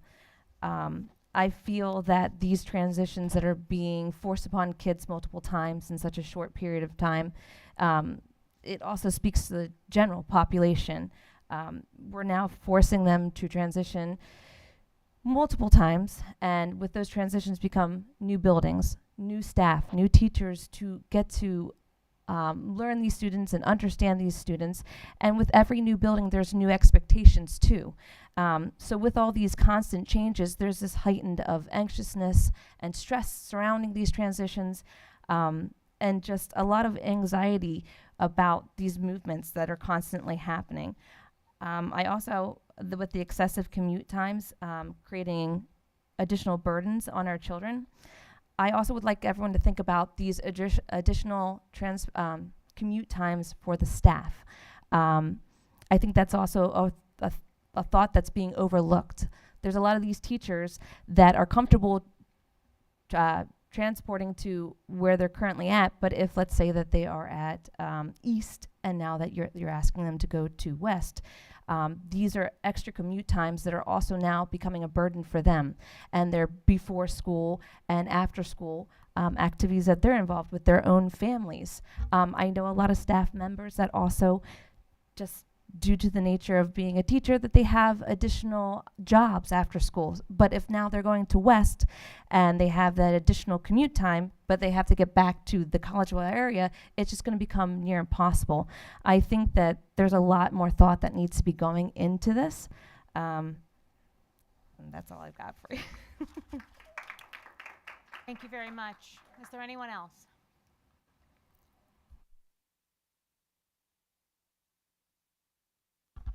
Hi, I'm Dave Hine from Collegeville. First of all, thank you. Thank you for the work that you guys put in on a weekly, monthly basis, however often you guys come here and do this. I appreciate you guys listening. This is my first time coming, so I'm learning a lot while I am here about what you guys do and how you guys do it, as well as all the concerns from my friends who made me come here tonight, this group of people. I found your opening comments really, really insightful and also slightly concerning that the teachers were not heavily involved in the planning. I'm always one to assume best intent, and I'm not sure whether that assumption is accurate based on what I've heard here tonight. So if you have an open mind, that's really all I'm asking. I think it's indicative that you've heard from probably 10 to 12 people over a large number of reasons why not to do this, and I've not heard anybody stand up here and say anything about why we should do it. So if there are reasons why we should be doing this, I think those need to be vocalized and understood, because I think Kevin mentioned it. I know this gentleman mentioned it, we're willing to work together to solve whatever the problems are.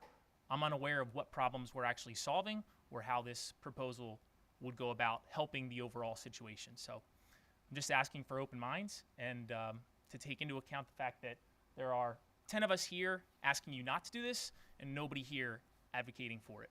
Thank you. Thank you very much. Anyone else? Going once? Twice? All right. That would then close public comment. And we are moving on to reports and presentations. 2.01 is the student liaisons report. Oh, gosh, scared me. Student liaisons report, Ms. Tremba and Mr. Lees. Good evening. We hope you all had a great weekend. Similar to the special recognition, we have a lot of students that we'd like to recognize this evening, a lot of accomplishments in the past month that we'd like to highlight. And the first item we'd like to discuss is that the class of 2025 recently returned from their annual senior class trip to Disney.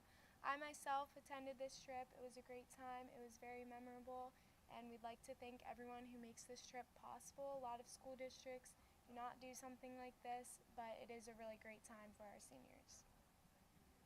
Winter sports are also wrapping up, and we have a few individuals we'd like to highlight. Congratulations to junior Colin Sturges, who is the new PIAA state champion in shot put with a throw of 58 3.5. Congratulations to wrestlers Max Tansini, Luke Knox, and Carter Euchre, who all recently competed at states, and a special shout out to Luke, who finished 3rd place in his weight class.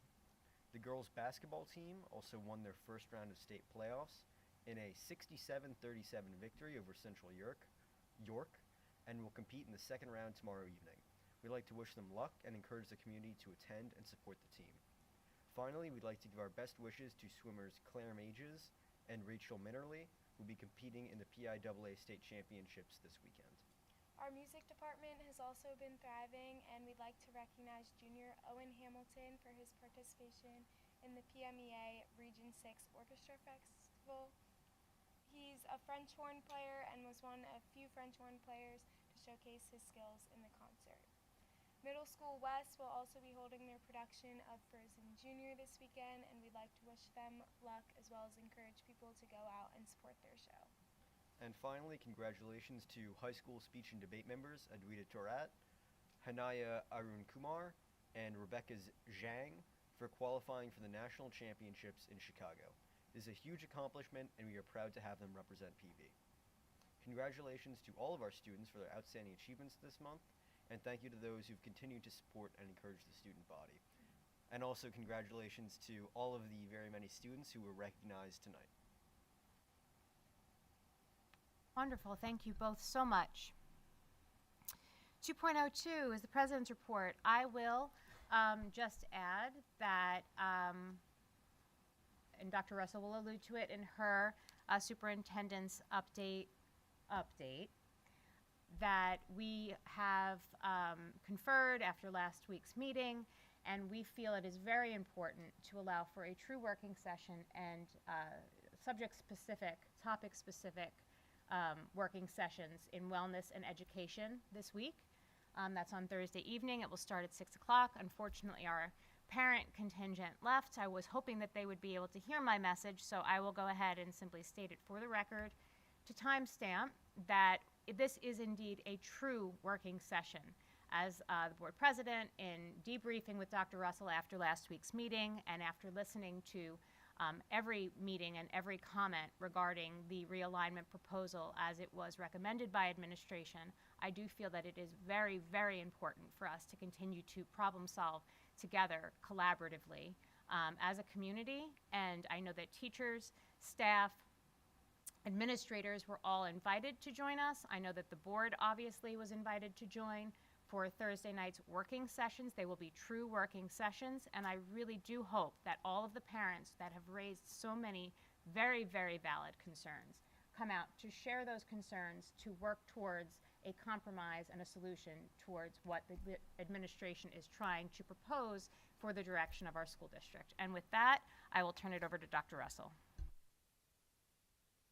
Thank you, Ms. White, and I will offer a bit of a ditto. I had some of the same words that I wanted to share just to emphasize the meetings this Thursday and the dedication that we are intending to really work in small groups and unpack some of the different aspects that have been called out as the considerations as part of this proposal. We'll talk about schedules, we'll talk about extracurricular activities, we'll talk about enrollment trends and building capacities, programming and services, transportation and transitions, and we'll try and coordinate these conversations as part of small groups. And I also wanted to emphasize, I really appreciate the community's interest and their willingness. Some people mentioned that specifically tonight, to participate in these discussions and to work collaboratively towards some sort of solution or solutions that will support and meet the needs of our students as well as our facilities.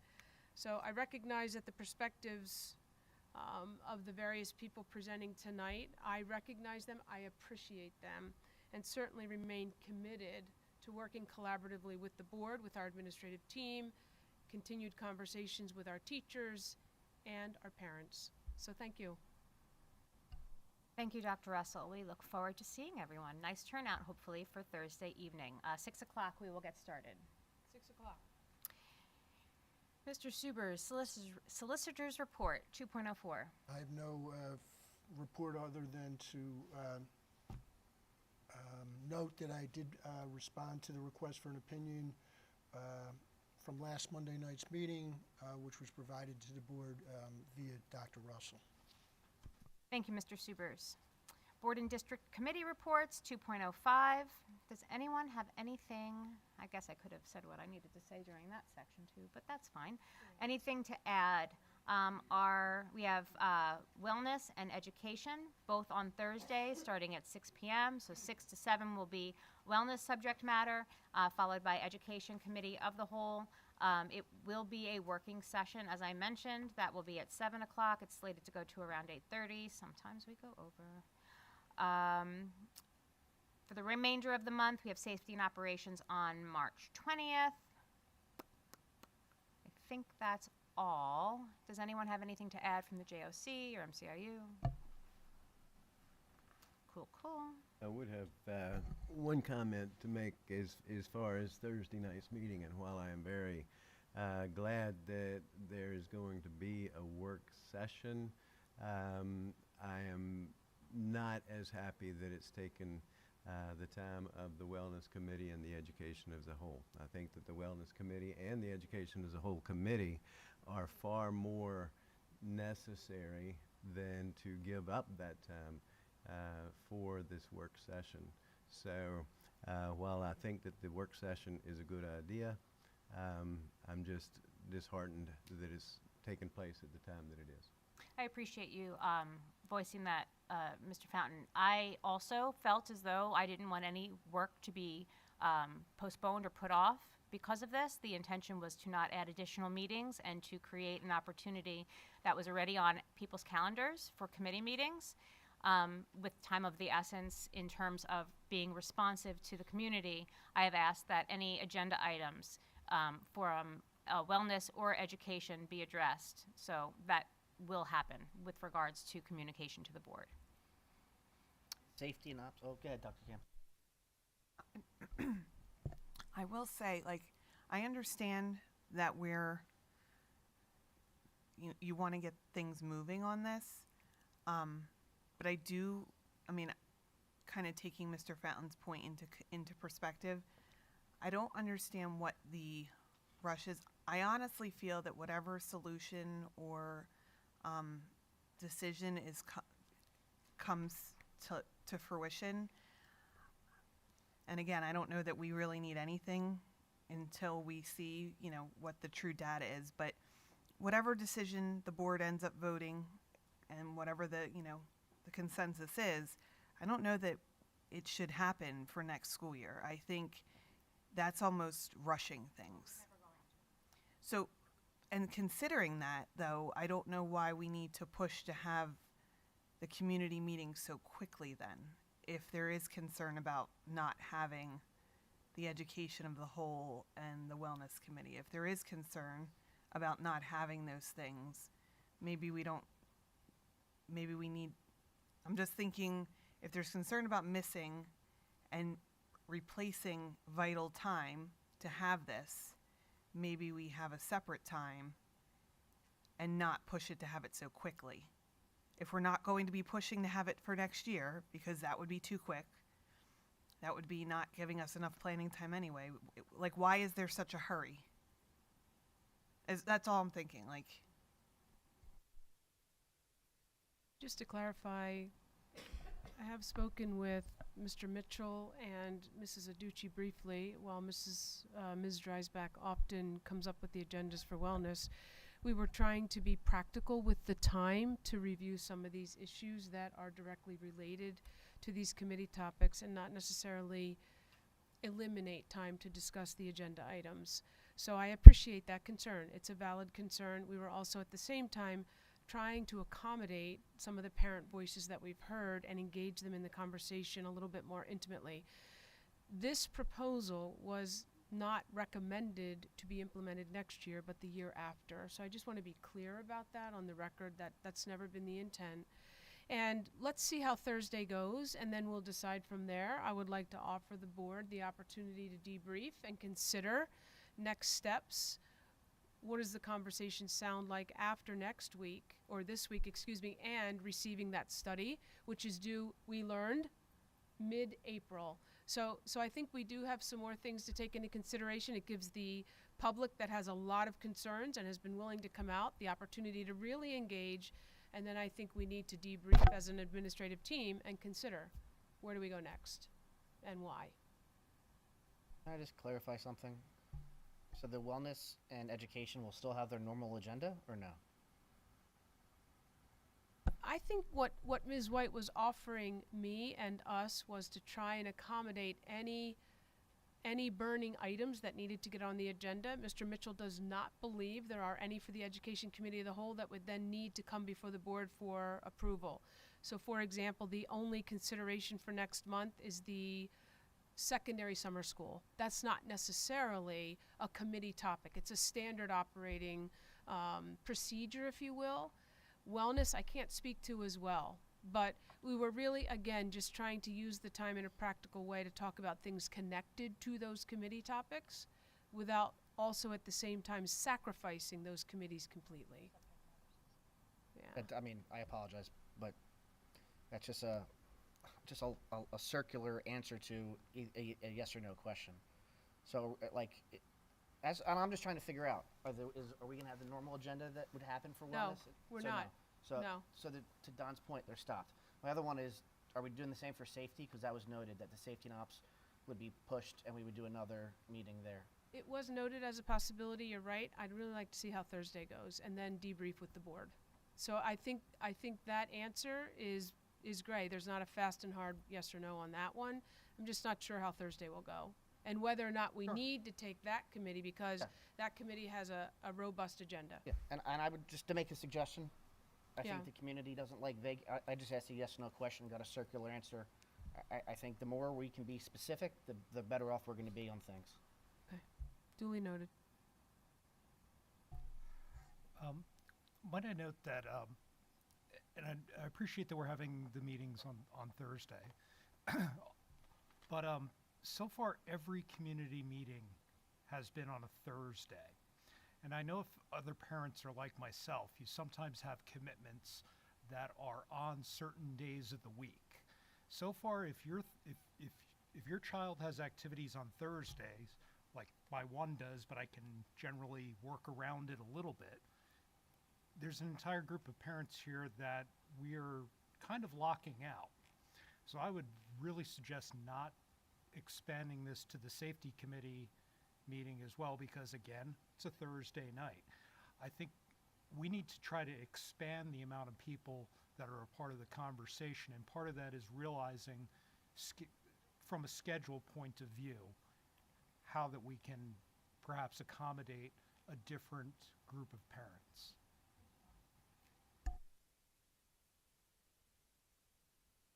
Does anyone else have anything else to add? That's a solid point, Mr. Liggett. Thank you. Okay. Moving on to section 3, consent agenda. Can I have a motion to approve the consent agenda as presented? So moved. Is there a second? Second. Questions, comments? All in favor? Aye. Against? Motion carries. Section 4, Education, Mr. McKinney. Section 401 was Mr. Mitchell's educational updates, which we covered in depth. Section 4, item 402 was pushed to this week with additional information added. So, Mr. Mitchell, would you like to? Yes. Good evening. Can everyone hear? Okay, just making sure. All right. And we're going to do the presentation.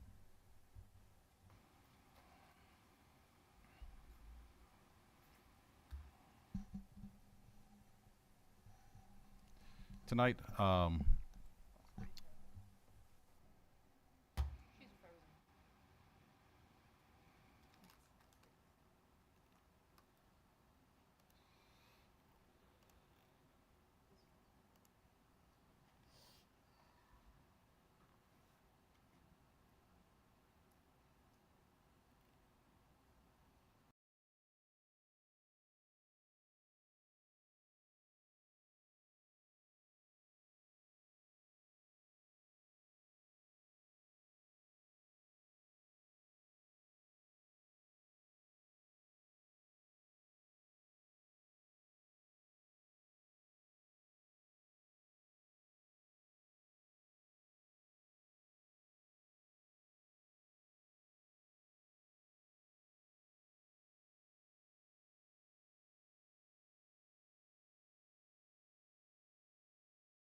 work, multiple committee meetings. We have, and this sitting in the public for the required 28 days. We have the draft where we have the 25 through 28 comprehensive plan, statewide comprehensive plan that we like to present for board approval. As we look at the plan, there are 4 areas of focus that we came to and determined: STEM pathways and engagement, growth of specialized populations, effective Tier 1 instruction, and engagement and belonging. Each of these areas, of course, have action items that are tied to them. Those action items would then be tied also to strategic plan and professional development, additional activities that will be carried out over the next 3 years. Move it to the next section. So we've already reviewed what these priority areas are: the STEM achievement and pathways, taking a look at the opportunities that we're providing K-12 and how we're building those opportunities. Math is still a very critical area that we want to center in on. And in the previous plan, as we were focusing on infrastructure, really thinking about the middle school, now we are looking at what this looks like as we're combining math and science together and thinking about what STEM means, not only as pathways, but looking at career options and providing that for our students. So those 3 areas, and we're taking a look at the more individualized goals for those 3 areas. The notion of authentic performance assessments, tying what we're doing in that instructional piece together for our mathematical programming. This well-articulated mathematics pathway, meaning that we are taking a look at the math offerings, looking at from kindergarten all the way through 12, acceleration is part of this. And that notion of on-ramps and off-ramps is really important because within our acceleration system, we don't always have a great articulation of how students can get into that pathway in order to get to the type of math that we believe might be important. And choice is a really important thing here, that we want to maintain as much choice as possible for our students as long as possible. And so that's the notion of the on-ramps and off-ramps for mathematical pathways. And then that notion of a guaranteed and viable curriculum. This is a key area that we're focusing in on. In this case, we're talking about science, but this is really for all areas, ensuring that that notion of guaranteed and viable means that what our teachers have from classroom to classroom looks more similar, that how they actually achieve those goals might be a little more individualized, but we can ensure that those goals are the same from classroom to classroom for common classes. In science, that is a very important thing for us to do, looking at our Keystone scores and how we're ensuring that we are working toward making sure that our biology classes look more similar. I'm going to just keep talking, moving on through and grab my computer so I can look at my presentation.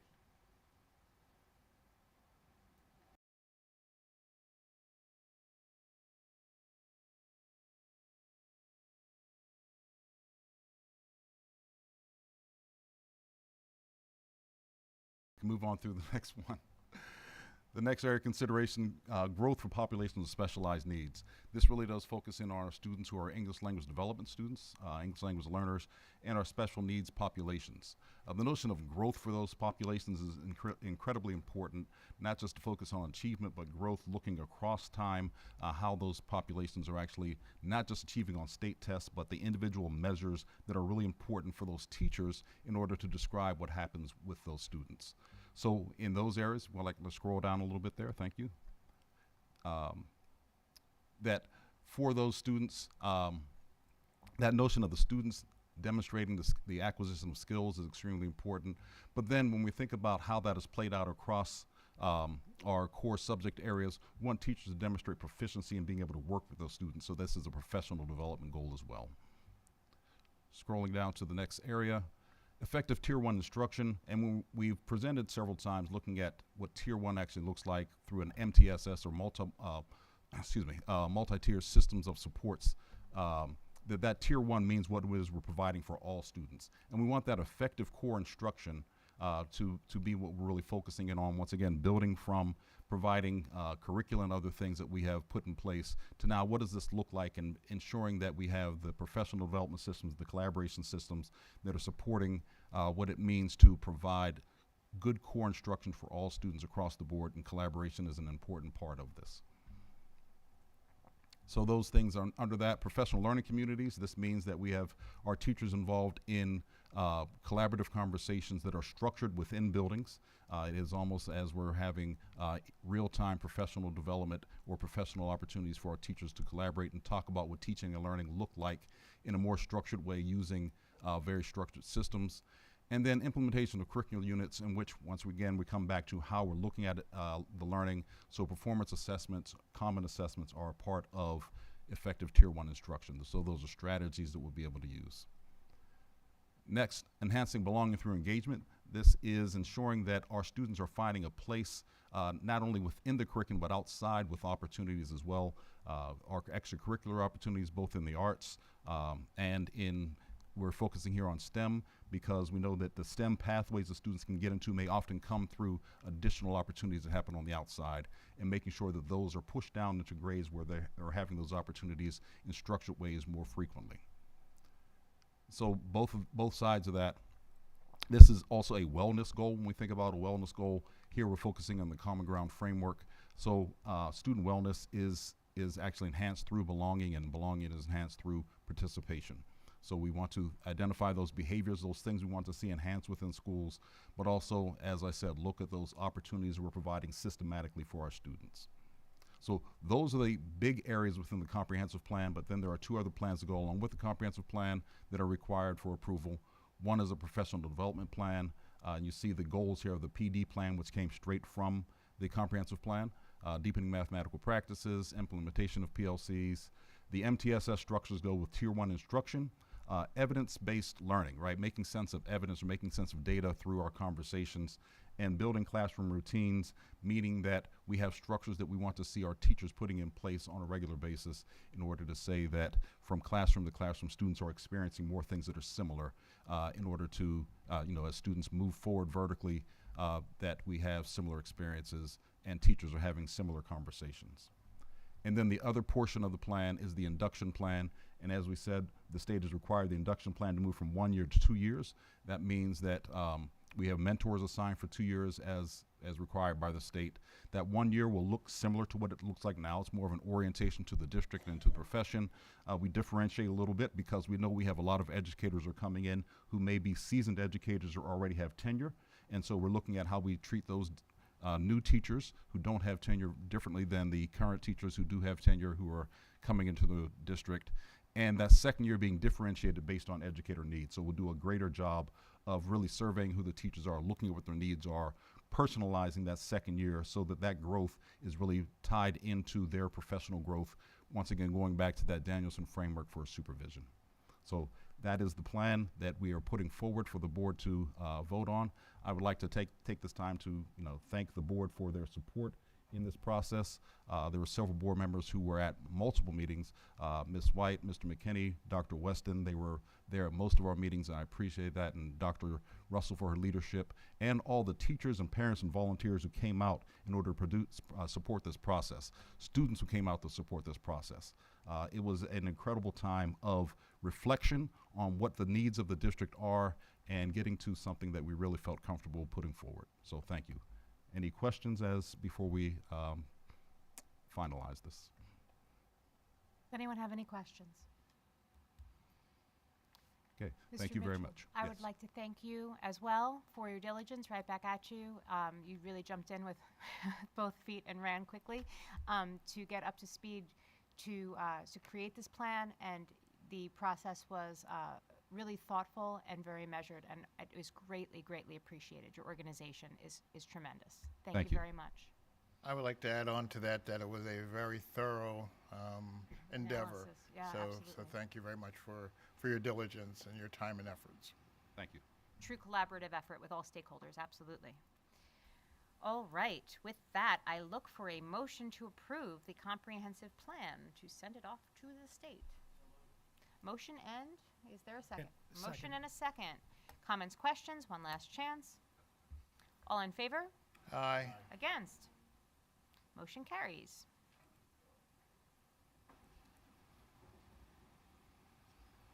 Okay, 4.03, 4.04, 4.05 are all on consent, and 4.06 is the enrollment report which is attached. That includes my section. Thank you so much, Mr. McKinney. Dr. Weston, business. Thank you, Ms. White. Item 5.01, Finance Committee of the Whole. Mr. Weaver, do you have anything to add to your report? Yes, I do. I have an update. Item number 5.04 was a placeholder last week. We have done our due diligence, and we bring forward for approval tonight the financing associated with 5.03, which is the Chromebooks that were approved. Excellent. Very good, thank you. Items 5.02 and 3 are on consent. Item 5.04, the approval of the lease for Chromebooks. This is a request to approve Santander Bank to provide a 4-year lease financing for the purchase of Chromebooks. Recommended action is a motion to approve, and I so move. Motion and a second. Any questions? All in favor? Aye. Against? Motion carries. Items 5.05 through 5.15 are all on consent. Item 5.16 has been removed from the agenda. Item 5.17 is the grants and donations report. Are there any comments or questions about the grants and donation report? Seeing none, that concludes Section 5. Excellent. Thank you, Dr. Weston. Mr. Saylor, payment of bills, Section 6. Thank you, Ms. White. 6.01, motion to approve the treasurer's report and financial statements, and 6.02, approval, motion to approve the treasurer's report and financial statements, and I so move. There are motions. Are there seconds? Second. Motions and seconds. Questions, comments on those two items? Seeing none, all in favor? Aye. Against? Motion carries. Efficiency. Thank you. So ends my section. Section 7, Dr. Sadler, professional personnel. 7.01 is on consent. 7.02 was removed from the agenda. 7.03 through 7.05 are all on consent. That ends my section. Thank you, Dr. Sadler. Section 8, Dr. Campley. Hi, yes, support personnel 8.01 through 8.04 are all on consent, and that ends my section. Thank you, Dr. Campley. Section 9, governance, Mr. Liggett. Thank you. Section 9.01 is the first reading on the policies. Mr. Subers, have we cleared the 103s for first reading? As indicated earlier, I had provided an opinion regarding the questions posed at last Monday night's meeting. I did review the language in policy 103 and 104 with Mr. Moran, and I opined that the policies 103 and 104 as presented were within the discretion of the board to approve. Very good. Thank you. Then these are presented for first reading. Items 9.02 and 3 are on consent. That would end my section. Mr. Liggett, thank you so much. And that brings us to Section 10, closing items. I again open the floor for comments from the audience on any topic. 3 minutes. State your name and municipality, please. And the floor is open. Seeing no one left to comment, I open dialogue from board members. 10.02, comments from board members. Does anyone have anything? Okie dokie. Actually, I do have one Okay, thing. go ahead, Mr. Liggett. Attached to the agenda is a public comment from Mr. Kevin Vargo,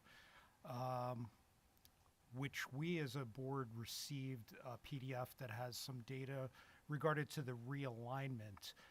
And it says on here in the publicly available portion that it is available. And I just want to ensure that this will be added to the attachments for this meeting, as has been past precedent. So I'm not aware of past precedent, and maybe Mr. Subers can weigh in.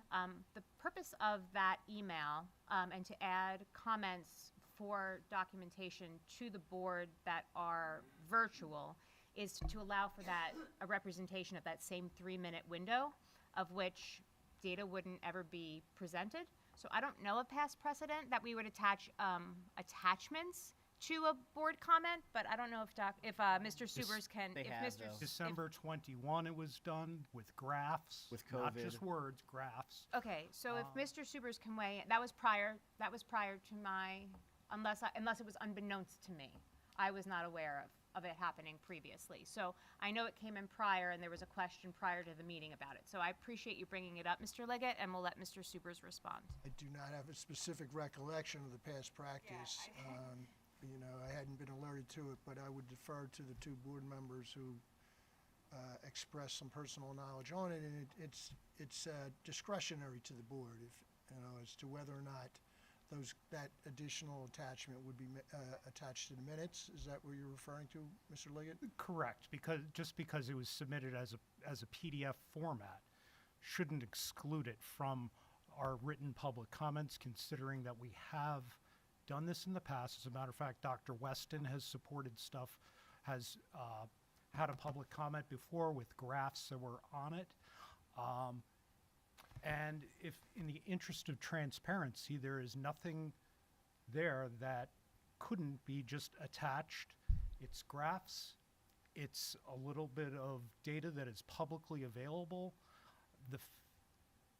It just seems like, for transparency's sake, if we publish right now that the prelude to this, I think the public deserves to see the rest of the documents. You could just go into the meetings from when Rowan, Don, and I first got elected to the very, very first meeting.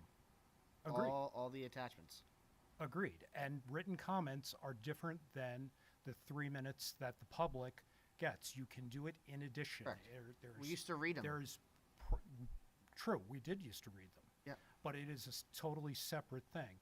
And past precedent, Yeah. I believe, is clear. Yeah, I would You take no issue? fully concur with that. I know, as you said, in the past, when I have been between my board memberships, I have provided public comments that included graphs and tables and things like that. I have provided written comments ahead of the meeting when I had more to say than could fit into a 3-minute public comment period. I feel like that's what the purpose of the ability to provide written comments is that if you've got more to say and more to respond to, they can be the feedback from the public. Doesn't have to be limited to just the 3 minutes. I was going to say something. You know, as far as it being an attachment and not part of the email, it could have easily have been a part of the email. If he had submitted it, you know, in a different way, there wouldn't have been any question that it would have been included.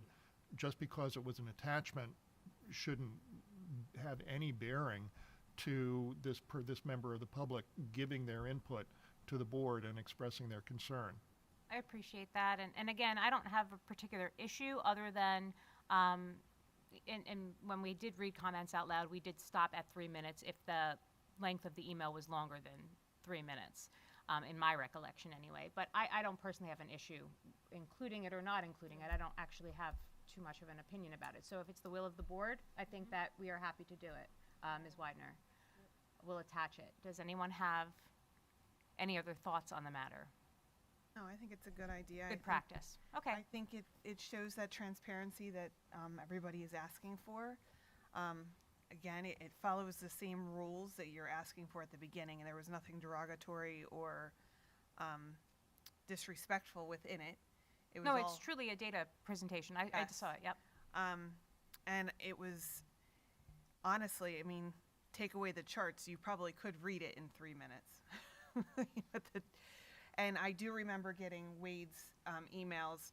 It was just within the body of his email versus Okay. him putting it in a PDF. Okay. So I think I would agree and concur with them and say that I think it would be good information to include. No argument there. Maybe we could, go ahead. He also was here tonight and made a comment and actually brought it up during his comment that he wanted to ensure that it was listed. So I would agree. I think that there's nothing wrong with listing. Great, perfect consensus. And so then I guess what we also could maybe talk about doing is just allowing for there to be a paper trail to allow for, you know, since we've had the conversation and it is the will of the board, that we can make a note of that in that portion about public comment. Yep. Wonderful, productive, good. Anyone else? Okay, 10.03, notice of video disclaimer. 10.04 is adjournment. We did not have an executive session today. Have a wonderful evening, and I look forward to seeing everybody on Thursday.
Who scheduled your meeting?